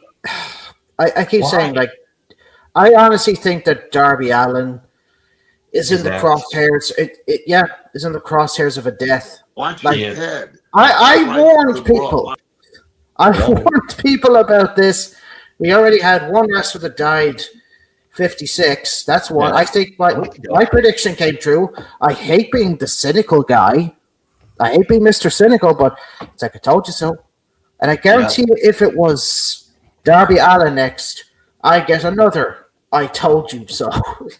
I mean, I hope to God there isn't a Paladin of the Light as right tip jar, because I swear to God I'd be rich as hell. It's gonna be spikes. Oh, what's wrong? A rope. For those of you out there that don't understand, that's not a rope. That's aircraft cable that is through that black hose. And his head hitting like that and his body dropping on the mat, he could have broke his neck. Look at that. You can see kind of like the whiplash Well, motion. you know, it's like, listen, I'm not a freaking wrestler, but I can tell you by common sense and logic, bro, if you're gonna do that, at least go as far to the other side of the ring as possible. Yeah, and again, for what purpose, what reason? I haven't watched the entire video, okay? But I promise you, after this was done, he probably got back to his feet and did more things back to the other guys. Yeah. Well, then what was the consequence? He's a mark. You got nothing out Mark. of it. You know, you're doing it for doing its sake, and you're trying to do it. He honestly is doing it singularly to impress the other wrestlers in the back. That's it. All this great stuff equates to down 10% compared to last year. Okay, bro. So it's working out. All this stuff is working, bro. What's next, Jeff? Well, Al found this mascot. This is the second clip we've had of this mascot. Pikachu, this little Pikachu. Yeah, I don't know. I got to find more info on this because from what I saw, this mascot, whatever it is in Japan, is extremely popular, has like millions of followers, and for some reason does wrestling. But how the hell did he find himself in this predicament? Yeah, Let's point out. Wait, that is a barbed wire baseball bat reminiscent of Negan on Walking Dead. Oh my God! But how did this Pikachu? How is he in this situation? I need more information on this mascot. Bless his heart. Oh! Wow. Oh! We got an exploding Pikachu out. Yeah, well, and why? I mean, was that a legit explosion? If you hit the mascot with a exploding barbed wire baseball bat. All right, what's next, Jeff? This I don't know. Even know what I'm looking at. Yeah, this may be hard to tell, but what this looks like, I don't know if it's a weight rack or what, but those are light tubes. That looks definitely looks. Wait a minute now. These are light tubes in a weight rack now. Yeah, yeah. And it looks evolution, guys. This is evolution. looks like some kind of BDSM structure or something. Oh my! Like an X. It's like an X, like a towel rack or something. And then instead of bars, there are light tubes on the outside of the ring on the floor. Before we even get into this, Al, is there any possible way, what they're about to do, is there any way to do this safely? No. I don't see any way to do this safely. Oh, God, no. Not at all. No. Even with the dominatrix, no, not going to happen. Oh, my God. Oh, I swear to God, a guy looked like a stunt dummy. You even hear the audience member go, "Dang!" Bro, do that again, Jeff. Oh my God! Dang! Jesus, man. Dang! Dang! That's, you know what? When I risk life and limb in a wrestling match, you know what I want my response from the audience to be? Dang. Bro, you know the dude that took that bump is saying, yep, for the love of wrestling, bro. You know that's what he's saying. Oh, absolutely. He's telling himself that. When he walks backstage, all the boys are coming around him and patting him on the back. And, oh, bro, that was amazing, man. I don't know how you did it. That was pretty easy. The other guy just threw him. That was it. You know, took a lot of skill and a lot of mastery to be able to fall through the BDSM. What's next, Jeff? Well, they're also doing this. Oh, no. Wait a minute. That was way too fast. Yeah. Oh, he knocked himself out. He knocked himself out. It's going to be a slow-mo. He's out. Oh, my God, bro. Bro, if that's a concrete floor, looks like it. Like, forget about it, bro. Oh, that's like cracking a nut, bro. He's out. The guy's obviously inspired, right? And think about the guy he landed on. This guy's obviously been inspired by watching Lucha Libre. And what he fails to realize is that floor around the Lucha Libre ring is padded and spring-loaded. So when those guys do these ridiculous dives, they're landing on basically what is equivalent to almost a padded trampoline. He's doing this on cement. He did a 450 from the top rope to the cement floor. I used to be able, I would do that. I've done the 450, where you basically, you do a forward flip and you do a one full revolution, you come out and you splash the guy. Do you know why I stopped doing that? Because the momentum of the spin is so fast that when you land in a padded ring, the shock going up my wrists and into my arms and my shoulders hurt so bad. I was like, I ain't doing this anymore. Wow. Because it hurt a lot. Yeah, I hear you, man. All right, what's this next year? Was this Mick Foley? Mick Foley made the rounds? This is sticks all over a piece of wood or something. I don't know. So this is porcupine quill work. Porcupine quill work. Made the rounds. This is sticks all over a piece of wood or something. I don't know. Yeah, watch how this guy is. Wait a minute. What is this? Apparently the guy was beaten into submission. I don't know. And those are those chopsticks that they stick at each other's foreheads and their shoulders. What now are we there's doing? a whole board of them. And the guy just gently kind of sits there and lets the guy put the board up against him. Look, he's holding it in place. No. Is he? Is he? Yeah. Fuck's sake. Come on. Jesus. How couldn't one of those freaking impale his heart? Now the guy that did it to him, he's helping him pull him out of his Do leg. these people think this is like some sort of animated cartoon? Yep. I never thought Mick would stoop to this. I thought Mick would have had enough money, Al, with right the there. books and the socks and all that. No, I just saved more money. My brain, a sour brain cell left. My God. What is this? Don't look good. I could tell right away this don't look good. Let's see. Here we go. Yep. Get together. Hold on, let Look me at get up them, there. they're all Let me just fix my waiting up mask. there. Yeah. Now watching it back, the guys on No the floor connection. on the right is what you want to watch. I don't understand the point of the. I don't know. Same. Somebody explain this to me. Say you talked earlier about the guys made it easy. I can't. to believe, even if you knew that it wasn't real. But how can you do that with this? Look at these guys on the floor. Yeah. Get together, guys. That's why I included this. Look at the length of time that they stand there. And the guy comes up on the steps. I don't get it. They stood there for how long waiting? Yeah, they could have moved Just that any time. casually Really. waiting. And the other guy had came up on the steps and then stopped. Didn't go to try to keep the guy from doing it. He just stood there and watched him. And the other guys stayed on the floor and just, hey, we're out here for a smoke break. We'll just hang here. All right. I think this is the same woman we had in a clip last week or the week before with the thong, but she's got a weed whacker. Yeah. Weed whacker. We can stop for a second. Yeah. I'm adding this to the OVW Academy. Yes. I think there's a guy laying on the mat with a light tube on his crotch. And then the young lady has a weed whacker well, I'll just let it play out.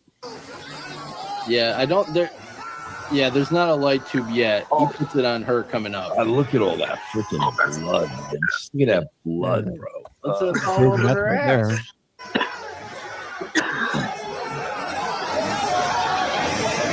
What are you doing? Something out of the front of his pants. No, that's taco. A cup, so it must be a lead cup that he had on his balls because it knocked her out. All right, here's your light tube. On her cookie. On her cookie? Yeah, on her coochie. Yeah, light tube to the coochie. Weed whacker. Oh my God! What a! I gotta ask myself. You know, the people that are cheering and hooting and hollering, like, what else are they into behind closed doors? Can someone get me bleach? Bleach. Someone get me bleach. Light tubes on a vagina. Weed whacker. Cut the light tubes into her cookie. You How know, low can we get? I don't know. It'd be worse than just being blind for a while. How low can we get? But this is wrestling now. They're into this. Oh, of course. Evolution. Business evolved. Shit. What else are those people into, bro? Brendan, shut the fuck up. This is not evolution. This is called being retarded. Whatever. I know. I'm reading the fucking script that was given to me. Damn it. Yeah. Oh He was. my You were God. told to be quiet. People are into this, and it Is might that a take. staple gun? Am I seeing a staple gun? That is a staple gun, Staple gun. Okay. Intern Mickey. and he stapled her. Uzi Watsits. Uzi In his Watsits. in his pajamas. Uzi Watsits. Yeah, I mean, you hear kids in the crowd. So you got Jelly Roll, who was looking for a payday, decided to wear his pajamas, staple a woman's netting in a wrestling ring. Yeah, they called him Hold on, last we're gonna- minute. He was sleeping, and then he just drove there and got ready Yeah. for the match. And he got paid. Yeah. Staple her. Yeah, hot dog and a hand job. Yeah. Hot dog and a hand Where's job. the entertainment value? The intent. It's the intent. You know what? No, Eric? hot Okay, dog. Eric, my niece is going to be 11 years old in 2 days. I'm going to take my niece to this. This is a family entertainment event that I can take kids to. You know? My niece is 5 years old. She's old enough now to Oh, understand this. This is healthy family entertainment. Jeff. Yeah, you take a That's picture with right in the Pajama Man biscuit. over there. Stapled her biscuit. That's what he did. Literally put a staple in her biscuit.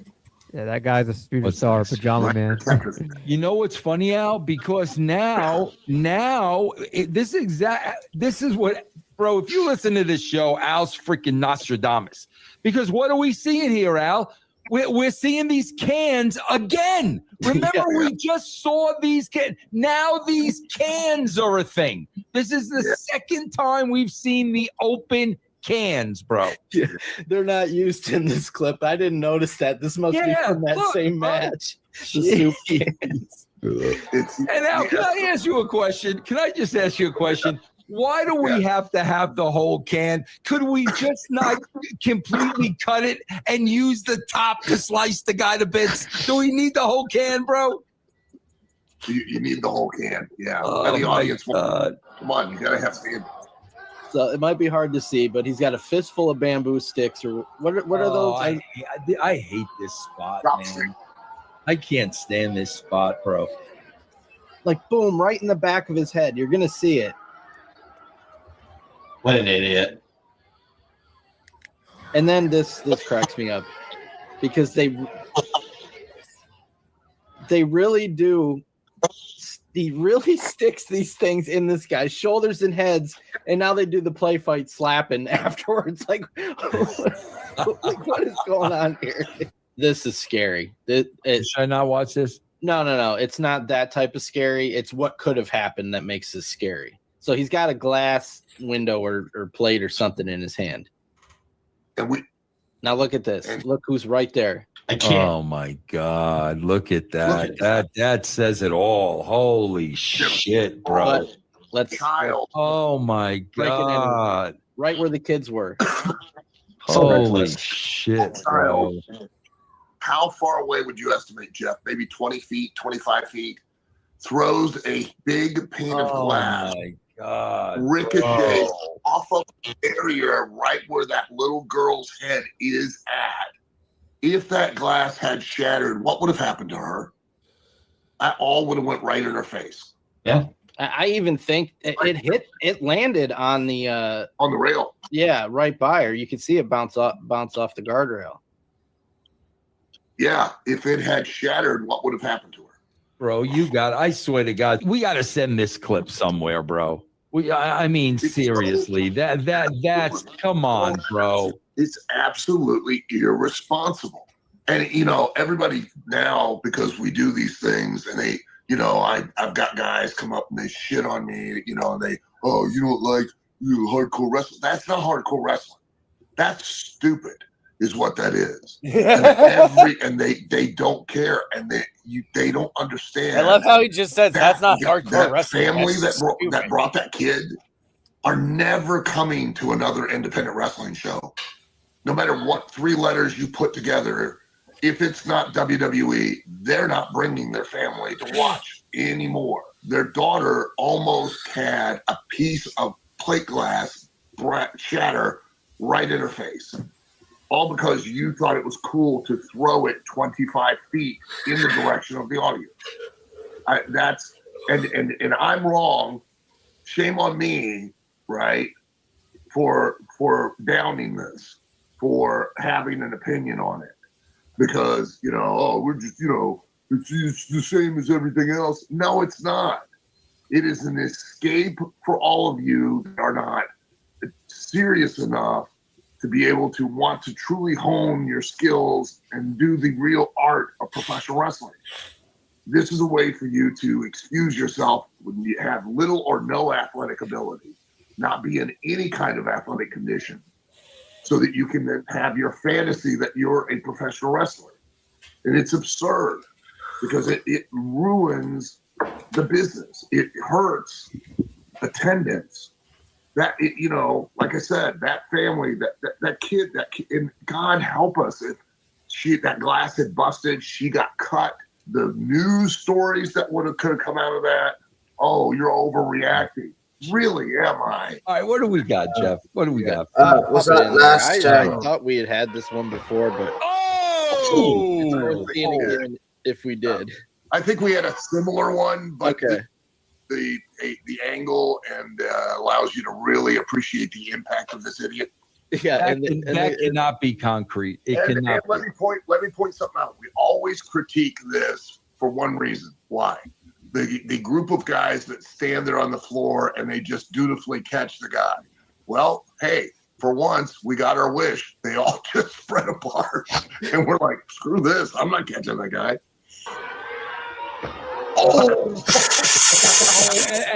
At least those are Hey, matched. what do you guys want from Taco Bell? Connection there. And the one guy by the ring apron, look at him. He just kind of collapses like, oh, the wind knocked me. You could see the pain on the dude's face as soon as he hits, bro. Play that back, Jeff. Look at the dude's face. Yeah, look at his face as soon as he hits. Yeah, that's oh man, a couple weaker. You know what I mean? That's 3 or 4 weeks that he's going to be hurting. Oh my God! All right, what's next, Jeff? This one is scary. Okay, do I need? Wait, do I look away? It's not gross. It's just scary. All right.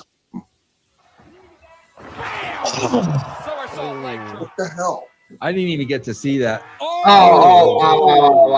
Oh my! He's These out. guys are freaking reckless, bro. Just reckless, He's man. lucky he's not Here's dead. the thing. Let's always remember the guy that's being suspended by the other guy. He's being hung upside down like that.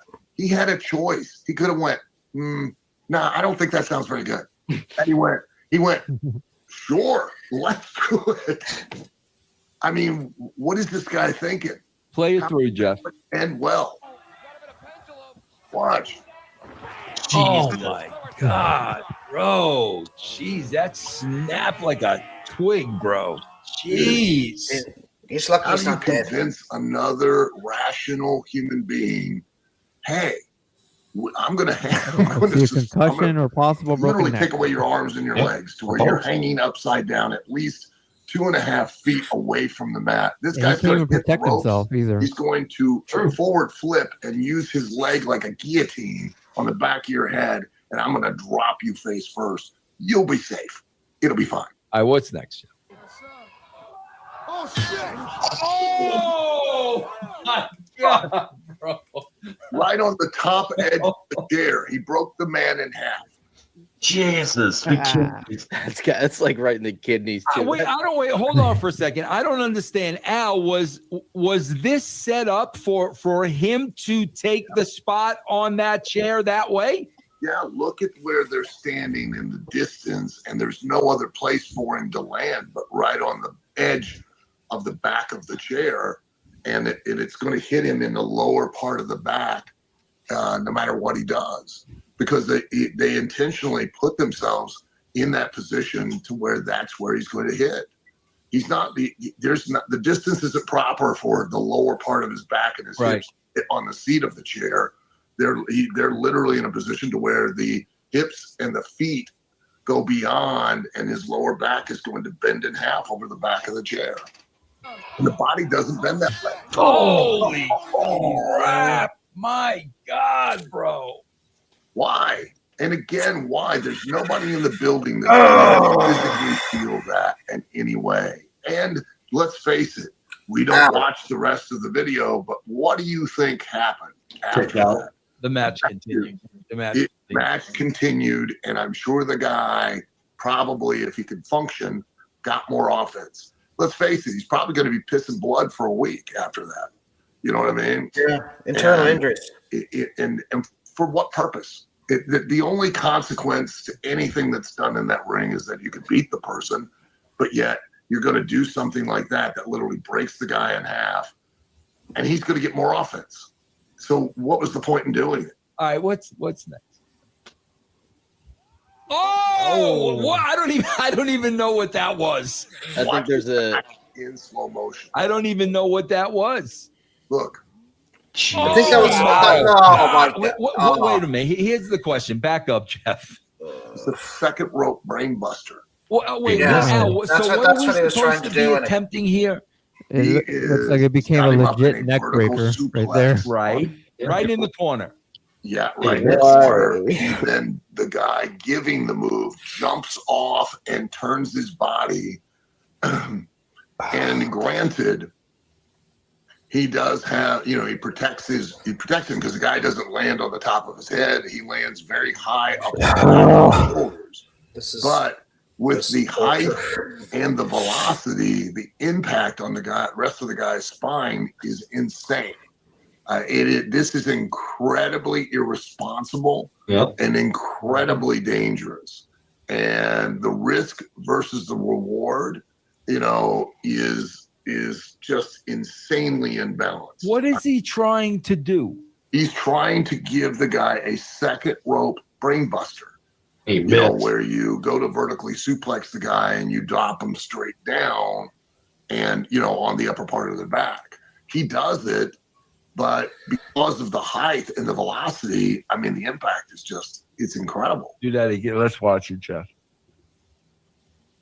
Oh my God, this guy! And look at play it through, Jeff, because he's hurt. Yeah, he's. Yeah, oh my God, is right.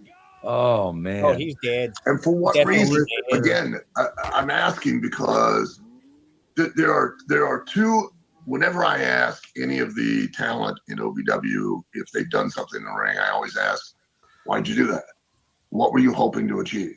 You know what I mean? And if the two answers I can never accept are, well, it was supposed to, because there is no supposed to, all right? Just because you called in the MAC doesn't mean that it has to happen exactly like what you called. If it's not there, it's not the right time, it's not the right thing to do, just don't do it. Nobody else knows it but you. The other thing is, I don't know. At no time in that ring should you ever be doing anything without a purpose, a reason, a direction, a motivation to try to elicit a certain response or reaction in the direction you want these people to think, feel, or believe. That there's no purpose behind that. There's no reason other than to do what? Impress the boys. Because only the other wrestlers are really going to appreciate just what took place. The audience is just going to be shocked and stunned. And especially, again, we've not watched the rest of the video, but pretty much based on all of the recent stuff we've seen, what's probably going to happen after this took place? He's not going to beat the guy. The guy is going to stand up and probably get more offense. He's going to kick out. The match is going to keep moving forward. So why are we doing something like this? If that were real, if that were real, that would be game over. You just bring him to the ring. 1, 2, 3. That's it. You're done. Look, no one's getting up from that. Are we doing something like this? All right, what's next, Jeff? He's lucky he isn't paralyzed. Wrestler.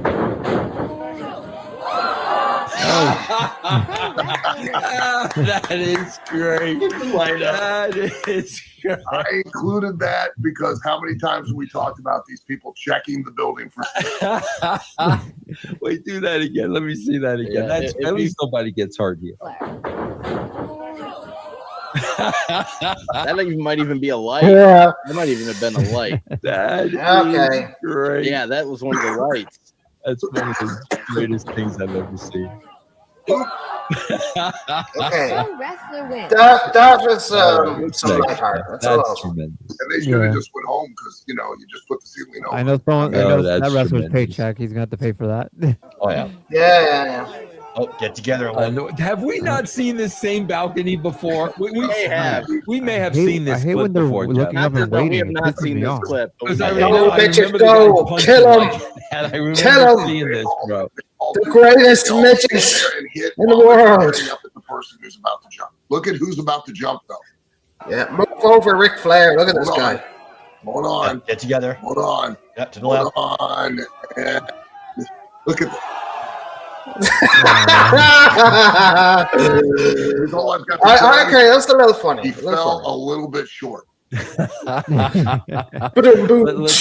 see this again. I mean, this guy's the size of mini me, and he takes down at least 5 guys here. This is the next 16-time world champion right there. Yeah, that is. They're flaming Yeah, that shit. forget Ricky the Dragon Steamboat. He's the guy. Kill all believability with this stuff. Hey, there's height, velocity, you know what I mean? Bro, the reality of the situation is if they're really trying to entertain the people, Al, it would be much more entertaining if every one of those guys got out of the way and the little fella just started. That would have been 100 times more They kicked the guy that had the gorilla mascot or whatever and went flying that one time. Yeah, that would have been 100 times more entertaining. It would have be. been certainly entertaining. Would have, bounced like a super. Yeah, right. All right, what's next, Jeff? What's next? Oh, what the heck? That's what happened.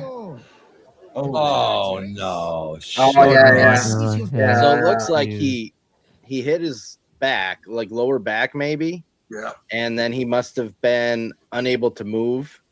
Let's see how he messes this up in the Well, first. You see his neck Foot hit on the the ropes bottom too. rope. That's where it's Yeah. on the middle. This is a combination of his back and his neck. He goes to step. Ow. He gets to the bottom rope instead. Doesn't have enough spring. The reason that I included this Well, Lucha is Libre, that everybody. I want everyone, because this is becoming very, very. Here's the dives, etc.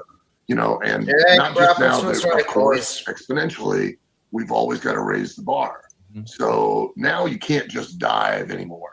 When people used to react to just somebody just doing a house show or a plancha dive, where you basically leap over the top rope and extend out and cross body block somebody. That stuff's old hat now.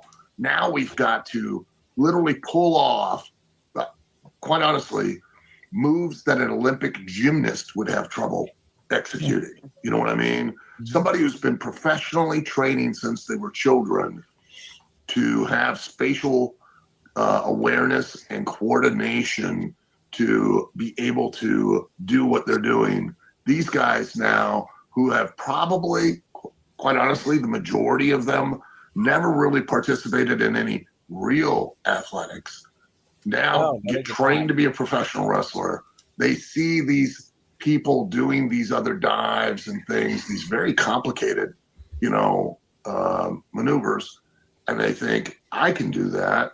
And that, and they go to try it, and then they run that risk. And what have I always said?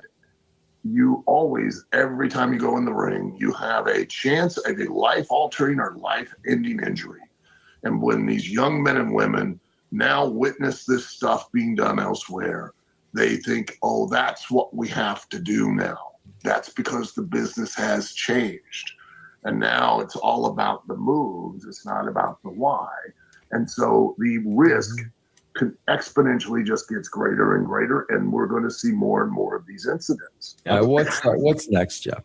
Well, we've had a lot of syringe clips. We've had a lot of light tube clips. Well, somehow Al found a syringe light tube. You're welcome. What is this? Light tubes put together to look like a syringe. This is like Clockwork Orange stuff. It's like someone's opening my eyes, putting in the eye drop down. I'm just like, my eyes, I beg of you to stop. Right. Positions it. The guy now willingly holds it. And the ring is surrounded by light bulbs, just so you know. Look how large this thing is. Jesus Christ. Are the ropes light tubes as well? Yeah. All right, what's next, Jeff? All right, yeah. And you might not be able to see, but he's squirting lighter fluid onto the glass as well. Because broken glass isn't enough now. Well, it looked like Okay. it looked like he was pissing on it. To be honest. Okay, Aiden's reaction alone sums us up. Alone, we're about to see. Excited. We're about to see a sheet of glass get lit on fire. Like, of all the stupid things I've seen in wrestling, this is the dumbest I've seen now. It's like, you know what, Mr. Wrestler, who's probably going to get a hot dog and a hand job. You know what? Just put me out of my misery. Well, just put me out of my misery. Yeah, exactly. Eric, are we going to see this in NWA? A sheet of glass get lit on fire and someone gets put through it. Judging by the silence, I take that as a yes. He just doesn't want to spoil it. Fire. Maybe that's plexiglass. Nope, that's plate glass. And he's just still waiting. Yeah. Did you see how long this guy was standing up there in the top row? Yeah, waiting for him. Can you run that back? And I'm going to time how long the guy stands on the top rope while it's timing is a big issue. Wrestlers don't sitting up understand on the now. top rope. No.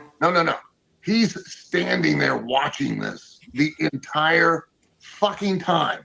Just like Ric Flair, Flair gets up on the top rope and then gets slammed off. Watch how long this guy takes while the other guy's just in position, just blindly standing there like he stroked out on the top rope. Hey, Scott, how's it going? 1, 2, 3, 4, 5, 6. Okay, throw me through. He could have prevented that. At what point? Evolution. Look, his ass is up. Is that a Chris Parks? Is that a Biss? I think it is. No. Man, Abyss got really fat. Oh shit! And desperate for I was money. trying to figure out, like, seriously, bro. I'm not shitting you. The guy was up on the top rope so long. I didn't know what they were trying to accomplish. So he's the one going through the glass. Yes. Yeah. And at one point during the 6 to 8 seconds, would he decide, you know what? I've rethought this. It's not a good idea, and just got down. All right. Let's talking about content that will draw a significant audience out. Here we go. All right, here we go, Al. What is educational? I see why the ref is wearing a mask. So, Eric, your thoughts? Is this educational? Sure. Completely educational. I mean, I feel like it's giving Palladian PTSD, but yeah, let's go with educational.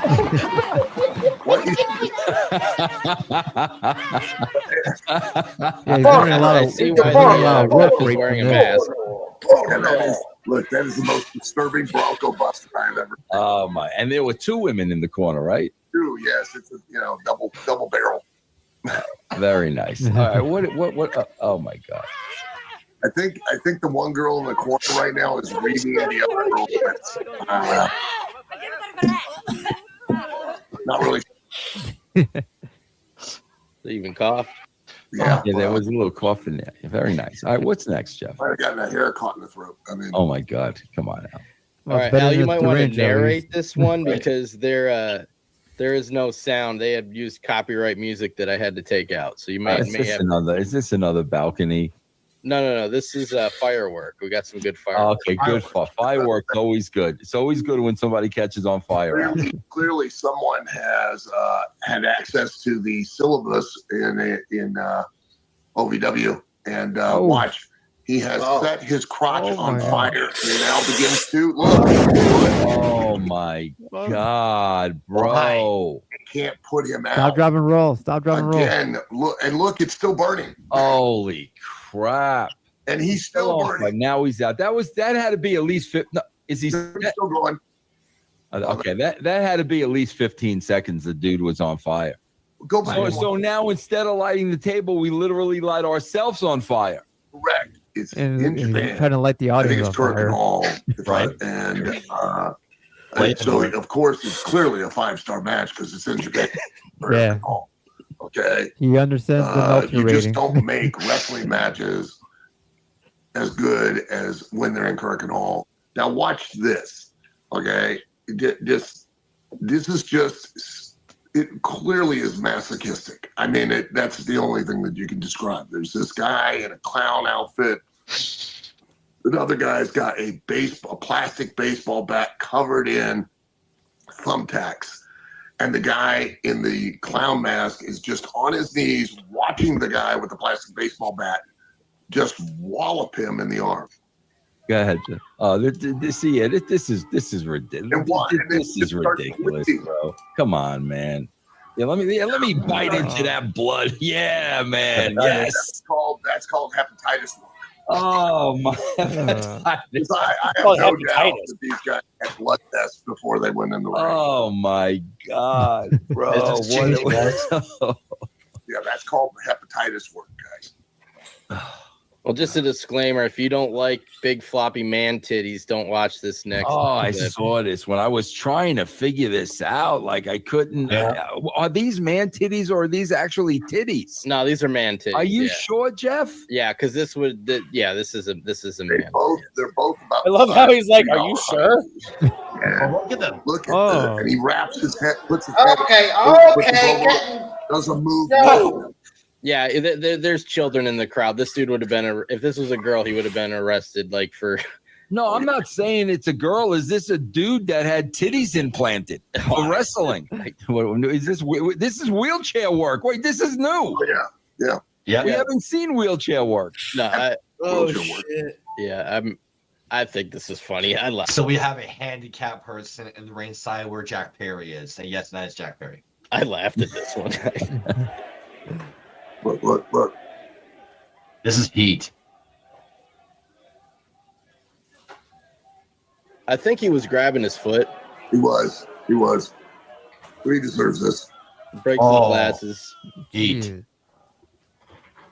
But that's not enough. No.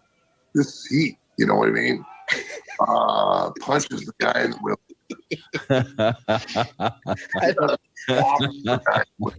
And the guy kind of rolled back. He didn't have the brakes on. You know what I mean? He hit him so hard. He kind of watch when he hit. He kind of fucking rolls back, and he rolls. Yeah. All right. What is this now, Jeff? Well, apparently this is a new promotion in Mexico. At least this is what they were saying in the post. I don't know how accurate that is, but this new promotion in Mexico, all their events take place in like junkyards. Oh, whoa! Let me see that again, bro. That's a big truck. So that's even a long fall off the hood. Like, why? Hot dog and a hand Tell job. me I'm wrong when I call all of this stuff just stunt wrestling. That's all this is. That looks like something you would see in a movie or a high-end television show. Do you know what I mean? With professional stunt people that would have practiced it, would have had padding. Oh yeah, of course, right. Angles to Very shoot true. it. Scott, This very is true. being done for no rhyme or reason. You know what I mean? Just a momentary reaction. And now imagine that move being done in a wrestling ring. There's a certain amount of risk that somebody's going to suffer a life-altering, life-ending injury. Hey, that's been done. That's passe. Well, let's take it up a notch. Let's do it on the hood of a goddamn truck. That'll be fine. Let's I'm see it again. surprised there's no light tubes there. Yeah, dude, we're On the hood of a glass. semi truck. Now you're gonna see some exceptional rope work here, Vince. You guys caught that exceptional rope work. Exceptional. Okay. This is a prime example of great rope work. I'm sure Dave Meltzer would really highly recommend this amazing rope work. All right, let's see. But there's chicks in the ring, so. Oh, it's Van Halen theme tune. Fits. What the hell? It looks like she's winded already. What? What is a treadmill, Alex? Oh my god. Obviously, their teacher was Cardio Master Punk. Bro. Take care, Wendy. Ciao, ciao. Out there in front of audiences So how long on a do we regular plan on going? basis every week, a good performing question. in the town near you. And you Yeah, can how long see is all it? of this nonsense. How we got left? Just for one low ticket price. You 23 know. minutes. Very nice. We'll finish it. What's next, Jeff? I was gonna say. Oh man! Holy! Sorry, Eric. What was that? I said I'm watching Jersey Championship Wrestling right now while you guys are doing this. Oh yeah, I've seen some of their stuff. Crap! Did he break No his way. arms? Or did he break his arms or his head, bro? Oh, there's That no ring was very stuff hard. on that. Stop. Play that back, Jeff.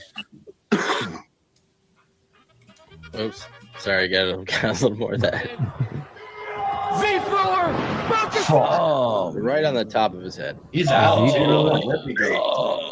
It's like the CTE maker right Guy. there. Got him in an underhook. The one guy, the opponent, is facing bent over. The guy gets him up from underneath the arms, around the armpits, almost like in a full Nelson, but with his hands on the upper part of his back instead of on his neck.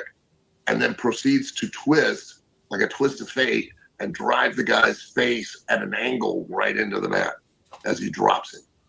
Jesus. You think Lance Storm would know better, you know, Al? All right, what's next, Jeff? What's next?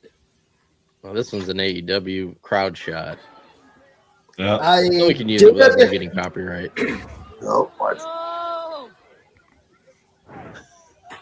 Bro, it's not only the horrible. We'll see That it was again. awful. It's not only the look at the guy just holding his leg there, Al. I'm gonna hold my leg in place for 10 seconds, bro, and then they completely botch the shot, and he sells it. And he sells it. Didn't even attempt. I mean, to make it look like he would actually hit his leg. I mean, God. And this is one of this Ricky Starks is who they herald as one of the best workers. Again, a work is to convince me that you're really out there It was with that obvious chair, Ricky and you're didn't going wear his to glasses try that to day. break this guy's knee. No. Not. Couldn't Oh, I'm see. going to Honest opticians, Alex. above his leg and only hit the ring post, and it's going to be as obvious as all get out to the audience. There's no effort at all in allowing anyone to believe in anything we do anymore. Nothing. What's next, Jeff?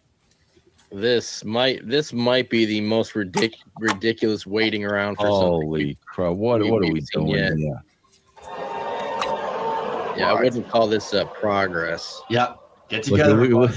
everybody get in the spot. Everybody get in the spot.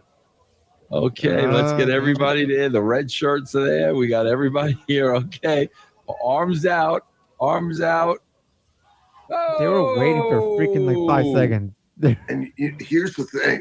Oh my god. Okay, yeah, hold on. I went too far. Let's go back to this one. I went too far. They're Paladin's facial expression alone sums up the rest of the business in 2026. It's so fucking. Lord help me. They're going to go back in the back. It shows we got a lot of work to do to fix the business. Each other because yes, our respective promotions have a lot of work to do. What did the audience do?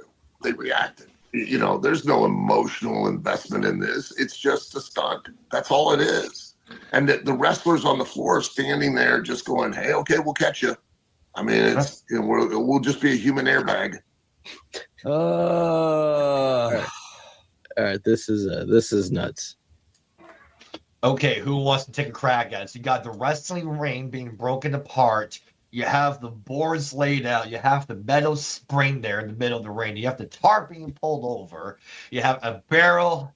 You got what the hell is happening? So many things happening at once. Watch this.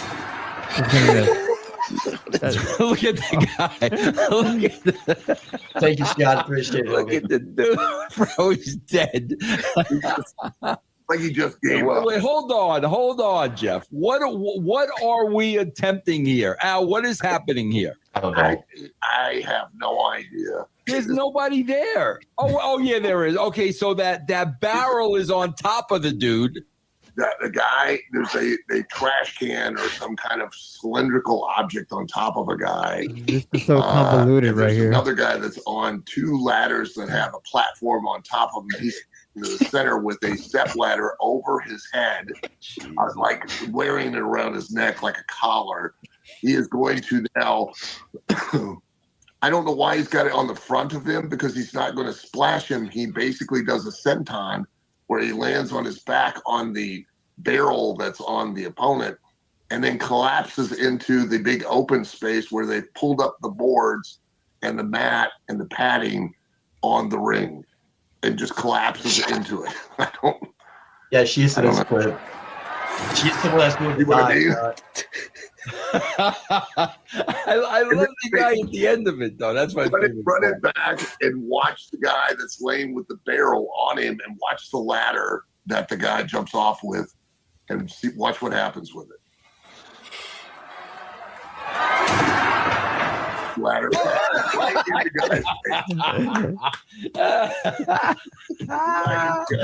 Tremendous. Oh, tremendous. That was a great little gem. Oh, tremendous. All right, what's next? Outside. This is outside. This is a warehouse or something. That's what looks like a fair arena or whatever. Oh my God, bro. Yep, another suplex onto a chair. I don't know. To me, that just seems like something that you could really screw up something. I mean, we saw the guy get paralyzed. Well, it looked like he was paralyzed. I think he ended up being okay by hitting his lower back on the apron when he dove out of the ring. Can't you do that? This type of stuff? Yeah. You know, imagine when these guys Jesus, they all start having back problems, you know, because your lower back. I mean, how many people do you know? He was like twitching immediately after he got hit. Lower back pain, and that's God, yeah. For any of this, you know what I mean? All right, what do we got here, Jeff? We got Al's videos of the week. I found some good ones this time. Watch this lunatic. I hope that's a dummy. Is that a dummy? Oh my God, bro! I don't like to call them dummies. Hey, so tomorrow when we do our stuff, I just don't. Why? Just why? I don't get it. See, I told you, Palladian Scar. Right there. This time. A tombstone power driver on a fucking steel chair. That's a dummy. Is that a dummy? Why? What is the point of this? Hand job and a hot dog. Get that $10. Ada, piece of paper. You don't know how important it is to take them 5-star Do we have to finish the video, bro? There we go. You got something to do, Tommy? Or is the weed kicking in? You got something to do? No, bro. This is just a lot. Hey, this is evolution. This is what I gotta deal with on a weekly basis. I gotta get this shit ready for Hobo show. I'm getting my homework ready. So Hobo, you're getting a taste of what your work rate show is gonna be like on Wednesdays. All right, that's gonna be cool. Oh, stop. Oh my god, bro! I don't like to call them dummies. I like to call them mentally challenged. So I like to call them mentally challenged. Bent like at a freaking angle, bro. Yeah, I can tell you this much. He would have done that if there were 50 people. Go ahead, Ada. The people in my service center are not this retarded. Like, I mean, for God's sake, they have common sense. I tell you this much: they be just looking at them, going, "God, I thought I was retarded." Yes, I also thought the same thing. Yeah. Do I go to the center? Okay. Or 500 or 50,000 Vince. So, jeez. Yeah, What's they're next? doing this for those 30 screaming fans. All right, there's a few different angles of this one. Jeez. Wait, why did it knock those other guys down? They weren't even. Tell me, run that back real quick, Jeff. Run that back, the first one, okay? Oh, you run it back and tell me that does not look like somebody skydiving. God damn. He's how high? God. 30 feet? Yeah, 40 feet? And that looks like concrete too. Oh, Yeah, yeah. you can really see the height on this one. Yeah. It's third deck. Yeah. He's at least 30 feet up in the air. Jesus. Agreed, Scott. That or if he missed. Now, I don't want to bore anybody your with assholes and physics, decide to but there's just this walk whole away terminal instead of velocity. catching him. and they, you know, and even if, let's say, the guy jumping doesn't get hurt, the amount of risk of all the people that are standing underneath to catch him, of suffering something from the amount that a guy that weighs clearly somewhere between $190 and 220 jumping off of a 30 foot a balcony, that, you know, he's going to reach some pretty heavy speeds. I mean, he's probably, by the time he hits them, 50, 60 miles an hour. Yeah, look at the force. Like, watch him hit them. Yeah. Yeah. It just Them destroys them. it's gonna hurt too. And let's face it, no matter how many are grouped together, only 2 or 3 are actually taking the full brunt of that. But let's keep in mind, they would have done that in front of 50 or 50,000 fans. Yep. What's next, Jeff? Oh, what was that? Wait a minute. This is a compilation, and that's called. My compass is a little off. Oh my God! Springboard leg trip. Leg work. I don't even know what he was trying to do. I don't either. That's what I'm trying to figure out. What the hell was he trying to do? I'm not sure. Looked like he had a seizure as he was going over the top rope.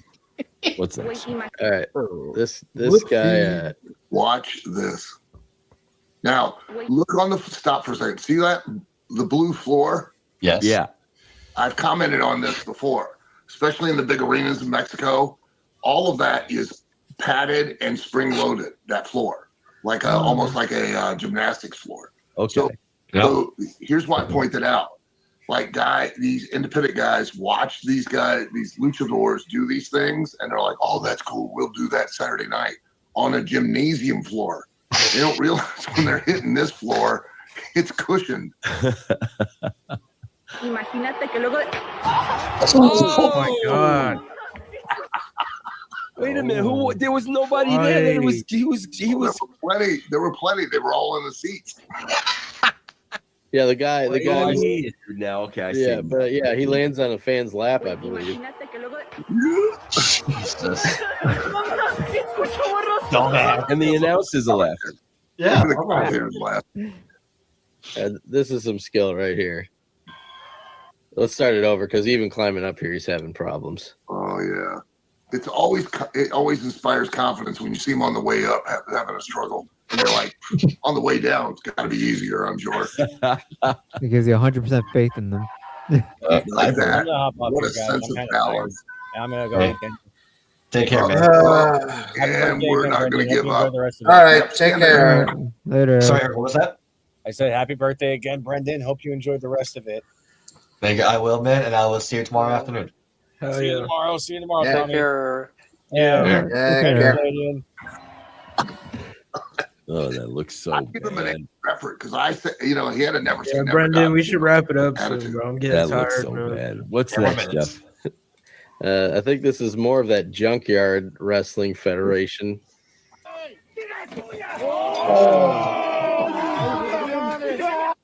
Once was not enough. Bro, you know what I love? Hold on, Jeff. Here's what I love. Why are they wearing wrestling gear? Like, what is the reason that you're going to wear wrestling gear in a match like this? Because that way you can't grab a hold of each other. Very true. Oh my god, bro! And And this guy's head is hitting the window. Like, oh, it's hitting it hard too. Listen to it. Listen. He does it like 4 or 5 times. Oh my god, I can feel that. CTE. Yeah. And they just keep trying until they can get it. It's like the little engine that could. You just keep watching it, and you're like, one day he'll. Yeah. Look at this guy. Oh, jeez. well, yeah, I think this is a woman on the ground, and I don't know what this contraption is. Me either. But of course, that's not enough. We got to light it on fire. It looks like wood shop almost. Is it wood shop? Yeah, Lights it it does. on fire. Okay, and the guy up there sitting You know, waiting, got a watching weird her obsession doing with it. fire or And light. he's getting tubes. ready. Like you see him like, yeah, I'm gonna do this. Yeah, light it on fire. Looks Why so not? phony. And he's like, "Aha! I fooled you." Oh, those light tubes. It must have been light tubes also. Yeah, of course. Flying everywhere. Can't have fire without the light tubes. Yep. Canadian is Yeah, fourth in and- class.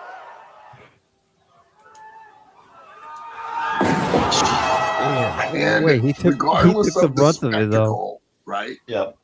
We haven't seen the rest of the video, but I can almost guarantee you She kicked out. she kicked out. Yeah, so this one, remember the clip we had a couple weeks He must ago have where they hulked threw the up. glass and the kids were right there? Yeah. This is the same event. Okay, this is the same kids, same event. So you can see the kids at the top of the screen. And look at their horrified expressions. Yeah, and what this guy says, because it might be hard to hear, he says, "Hey, little guy, this is for you." So he's talking to the little boy.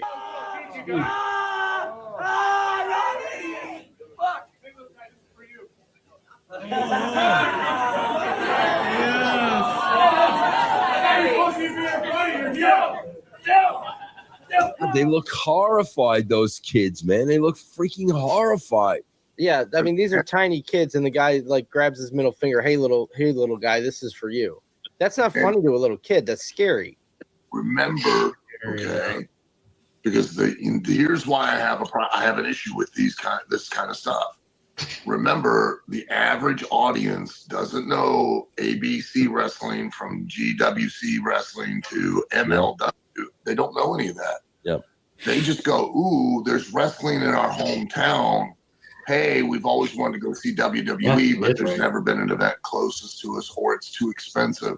Why don't we go out on a Saturday night and take the kids? They'll have a great time. Here's what we get." Yeah, you're right, Al. I mean, you're absolutely right. They don't know. They don't know what they're going to.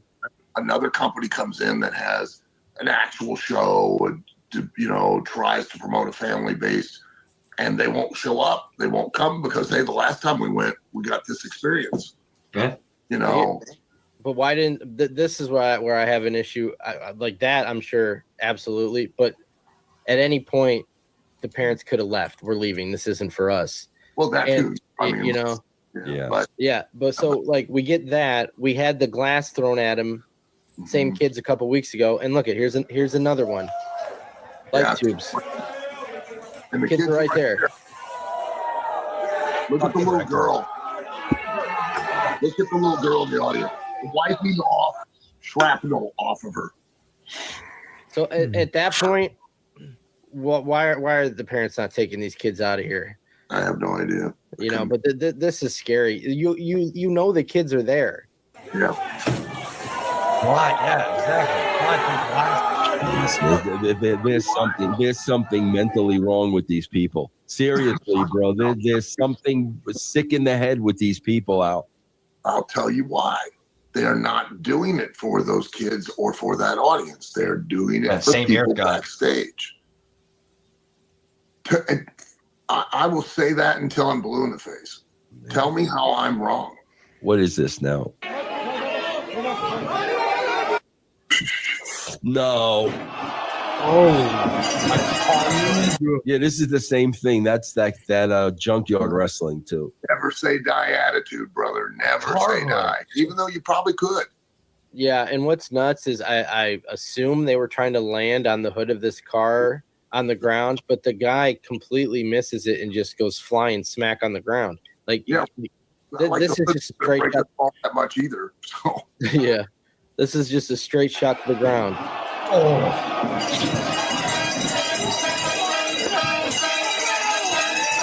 At least it was the finish. Sure. At least it was the finish. Man. All right, you want to? This is. Wait, watch this. I need to look away. No, but it's not. Watch the guys in the top right, the purple shirt there. Tremont and Jimmy Lloyd now throwing forearms. Oh. So here's the slow mo. Look at his head. Oh man. Oh. He's out. But Vince, we'd have done that in front of 500 people or 50,000. Oh my God, bro. It did work right, but I knew he could protect me. I don't know how that guy's not dead. Or at least unconscious. Oh. You know what happened? Oh. I know exactly what happened. But run it back, and before you run it, let me explain what's occurring, okay? They call this spot, and then the guy in the purple shirt, which always inspires confidence in somebody's athletic ability that they're in such bad shape they have to wear a shirt while wrestling.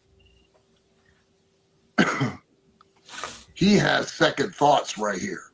He's like, oh man, I don't really know. Now what he's going to do is he's going to try to protect himself. And the minute he tries to protect himself, he is now exponentially raised the possibility of the fact that he's going to be injured. Yeah. He's not going to take the bump. He's only going to kind of half take the bump. And the other guy's physically, watch, the other guy, the blonde, is physically trying to throw him to compensate for this guy not wanting to go 100%. And therefore he doesn't clear the ring apron, which, hey, who cares? It's not that dangerous anyways. And Matt Tremont and Jimmy Lloyd now throwing forearms. Oh yeah, man. Yep. You could see it, man. You could almost see that. Yep. Man. Yeah. What's next, Jeff? This is a few clips from the same match. This looks like a classic right here. This is new syllabus. This is lighting a light tube on fire. Oh my God! You heard it right. He's spraying it with something. Lights the light tube. Jeez. I like when this guy starts convulsing. Watch the convulsing. Yo, Brandon, I'm not gonna lie, bro. I gotta go, bro. Watch this. Yep. All right, give your plugs and we'll wrap it up here. Follow me, but happy birthday, Brandon. Today's about you, man. Like my social battery is low. I'm drained. And I didn't really sleep last night because I slept all day the night before, but now I'm just like crashing. Your plugs. All right, Hobo, give us your plugs, my friend. You can find me on X, Rumble, YouTube, and Instagram under my name, The Master Hobo. And you can find me on Mr. Burger's channel every week since I'm a producer there. And you also can find me on Holy Soldiers Podcast on Twitch and Irish Whips and Arm Drags on YouTube whenever I can make it. All right, Anna, give us your plugs, my friend. All right. So you can follow me on twitch.tv/The Paladin of the Light. And you can also follow me on X at Real Paladin 1991, where we host the Holy Soldiers podcast every Friday night. You can also follow me on Instagram and Kick under the same name, The Paladin of the Light. And hopefully we'll have future content. We'll be playing video games. That is coming down the pipeline very soon. So you can all stay tuned. All right, Chris, if you're there, give us your plugs. All right, you can find me on Twitter and Instagram at Y2CD1998. I host X Spaces streams on TWP whenever they go live. they're gonna be live for the news tonight, though. Although I may or may not do a stream there, do a stream on X, though. Perhaps tomorrow, but definitely tomorrow, since they're going to be covering the UFC fight. And also, you can find me here on Irish Whips and Arm Drags, as well as Paladin's Holy Soldiers podcast. All right, you guys can find it at patreon.com/RussoTWC. Myself and the front line are there once a month, Vince and Jeff, where we're casting the marks that deserve it, like Meltzer and that bitch Denise. And you can also find me on in a show, The Holy Soldiers, every Friday on X and Twitch. Saturdays here in early afternoon, late evening on Irish Whips and Arm Drags. And I'll be making my debut with Hobo next Wednesday on the 17th on Mr. Burger's show. That's going to be a lot of fun. Guys, if you're missing good wrestling, check out JCW Lunacy every Thursday, 7:00 p.m. Eastern on Psychopathic Records channel. If you want good wrestling to come back, we need your support. So check us out, JCW Lunacy. And Tommy, take us away. Yeah, man, you already know who gets the last word around here, bro. It's your channel. I know why you came to me, bro. Subscribe to Irish Whips and Arm Drags. Up. That's his plug. Ooh, my fellow brand member. Yeah. What the fuck does Jeff call us or Scotty? Me, you, if I'm boss engaged. I've got on the Musketeers, my fellow Musketeer. That's what we're called. You too, Justin. Take care. And thanks again for Too Tough Tony. I'm gonna give his Instagram plug. You can find him on Instagram at Too Tough Tony Real on Instagram. Vito, we might have him next weekend. There was a misunderstanding of the scheduling, so he might be here next weekend. We're working out the dates for him. And thanks for hanging out with us on my 31st birthday bash stream. We'll see y'all next time. Same bat time, same bat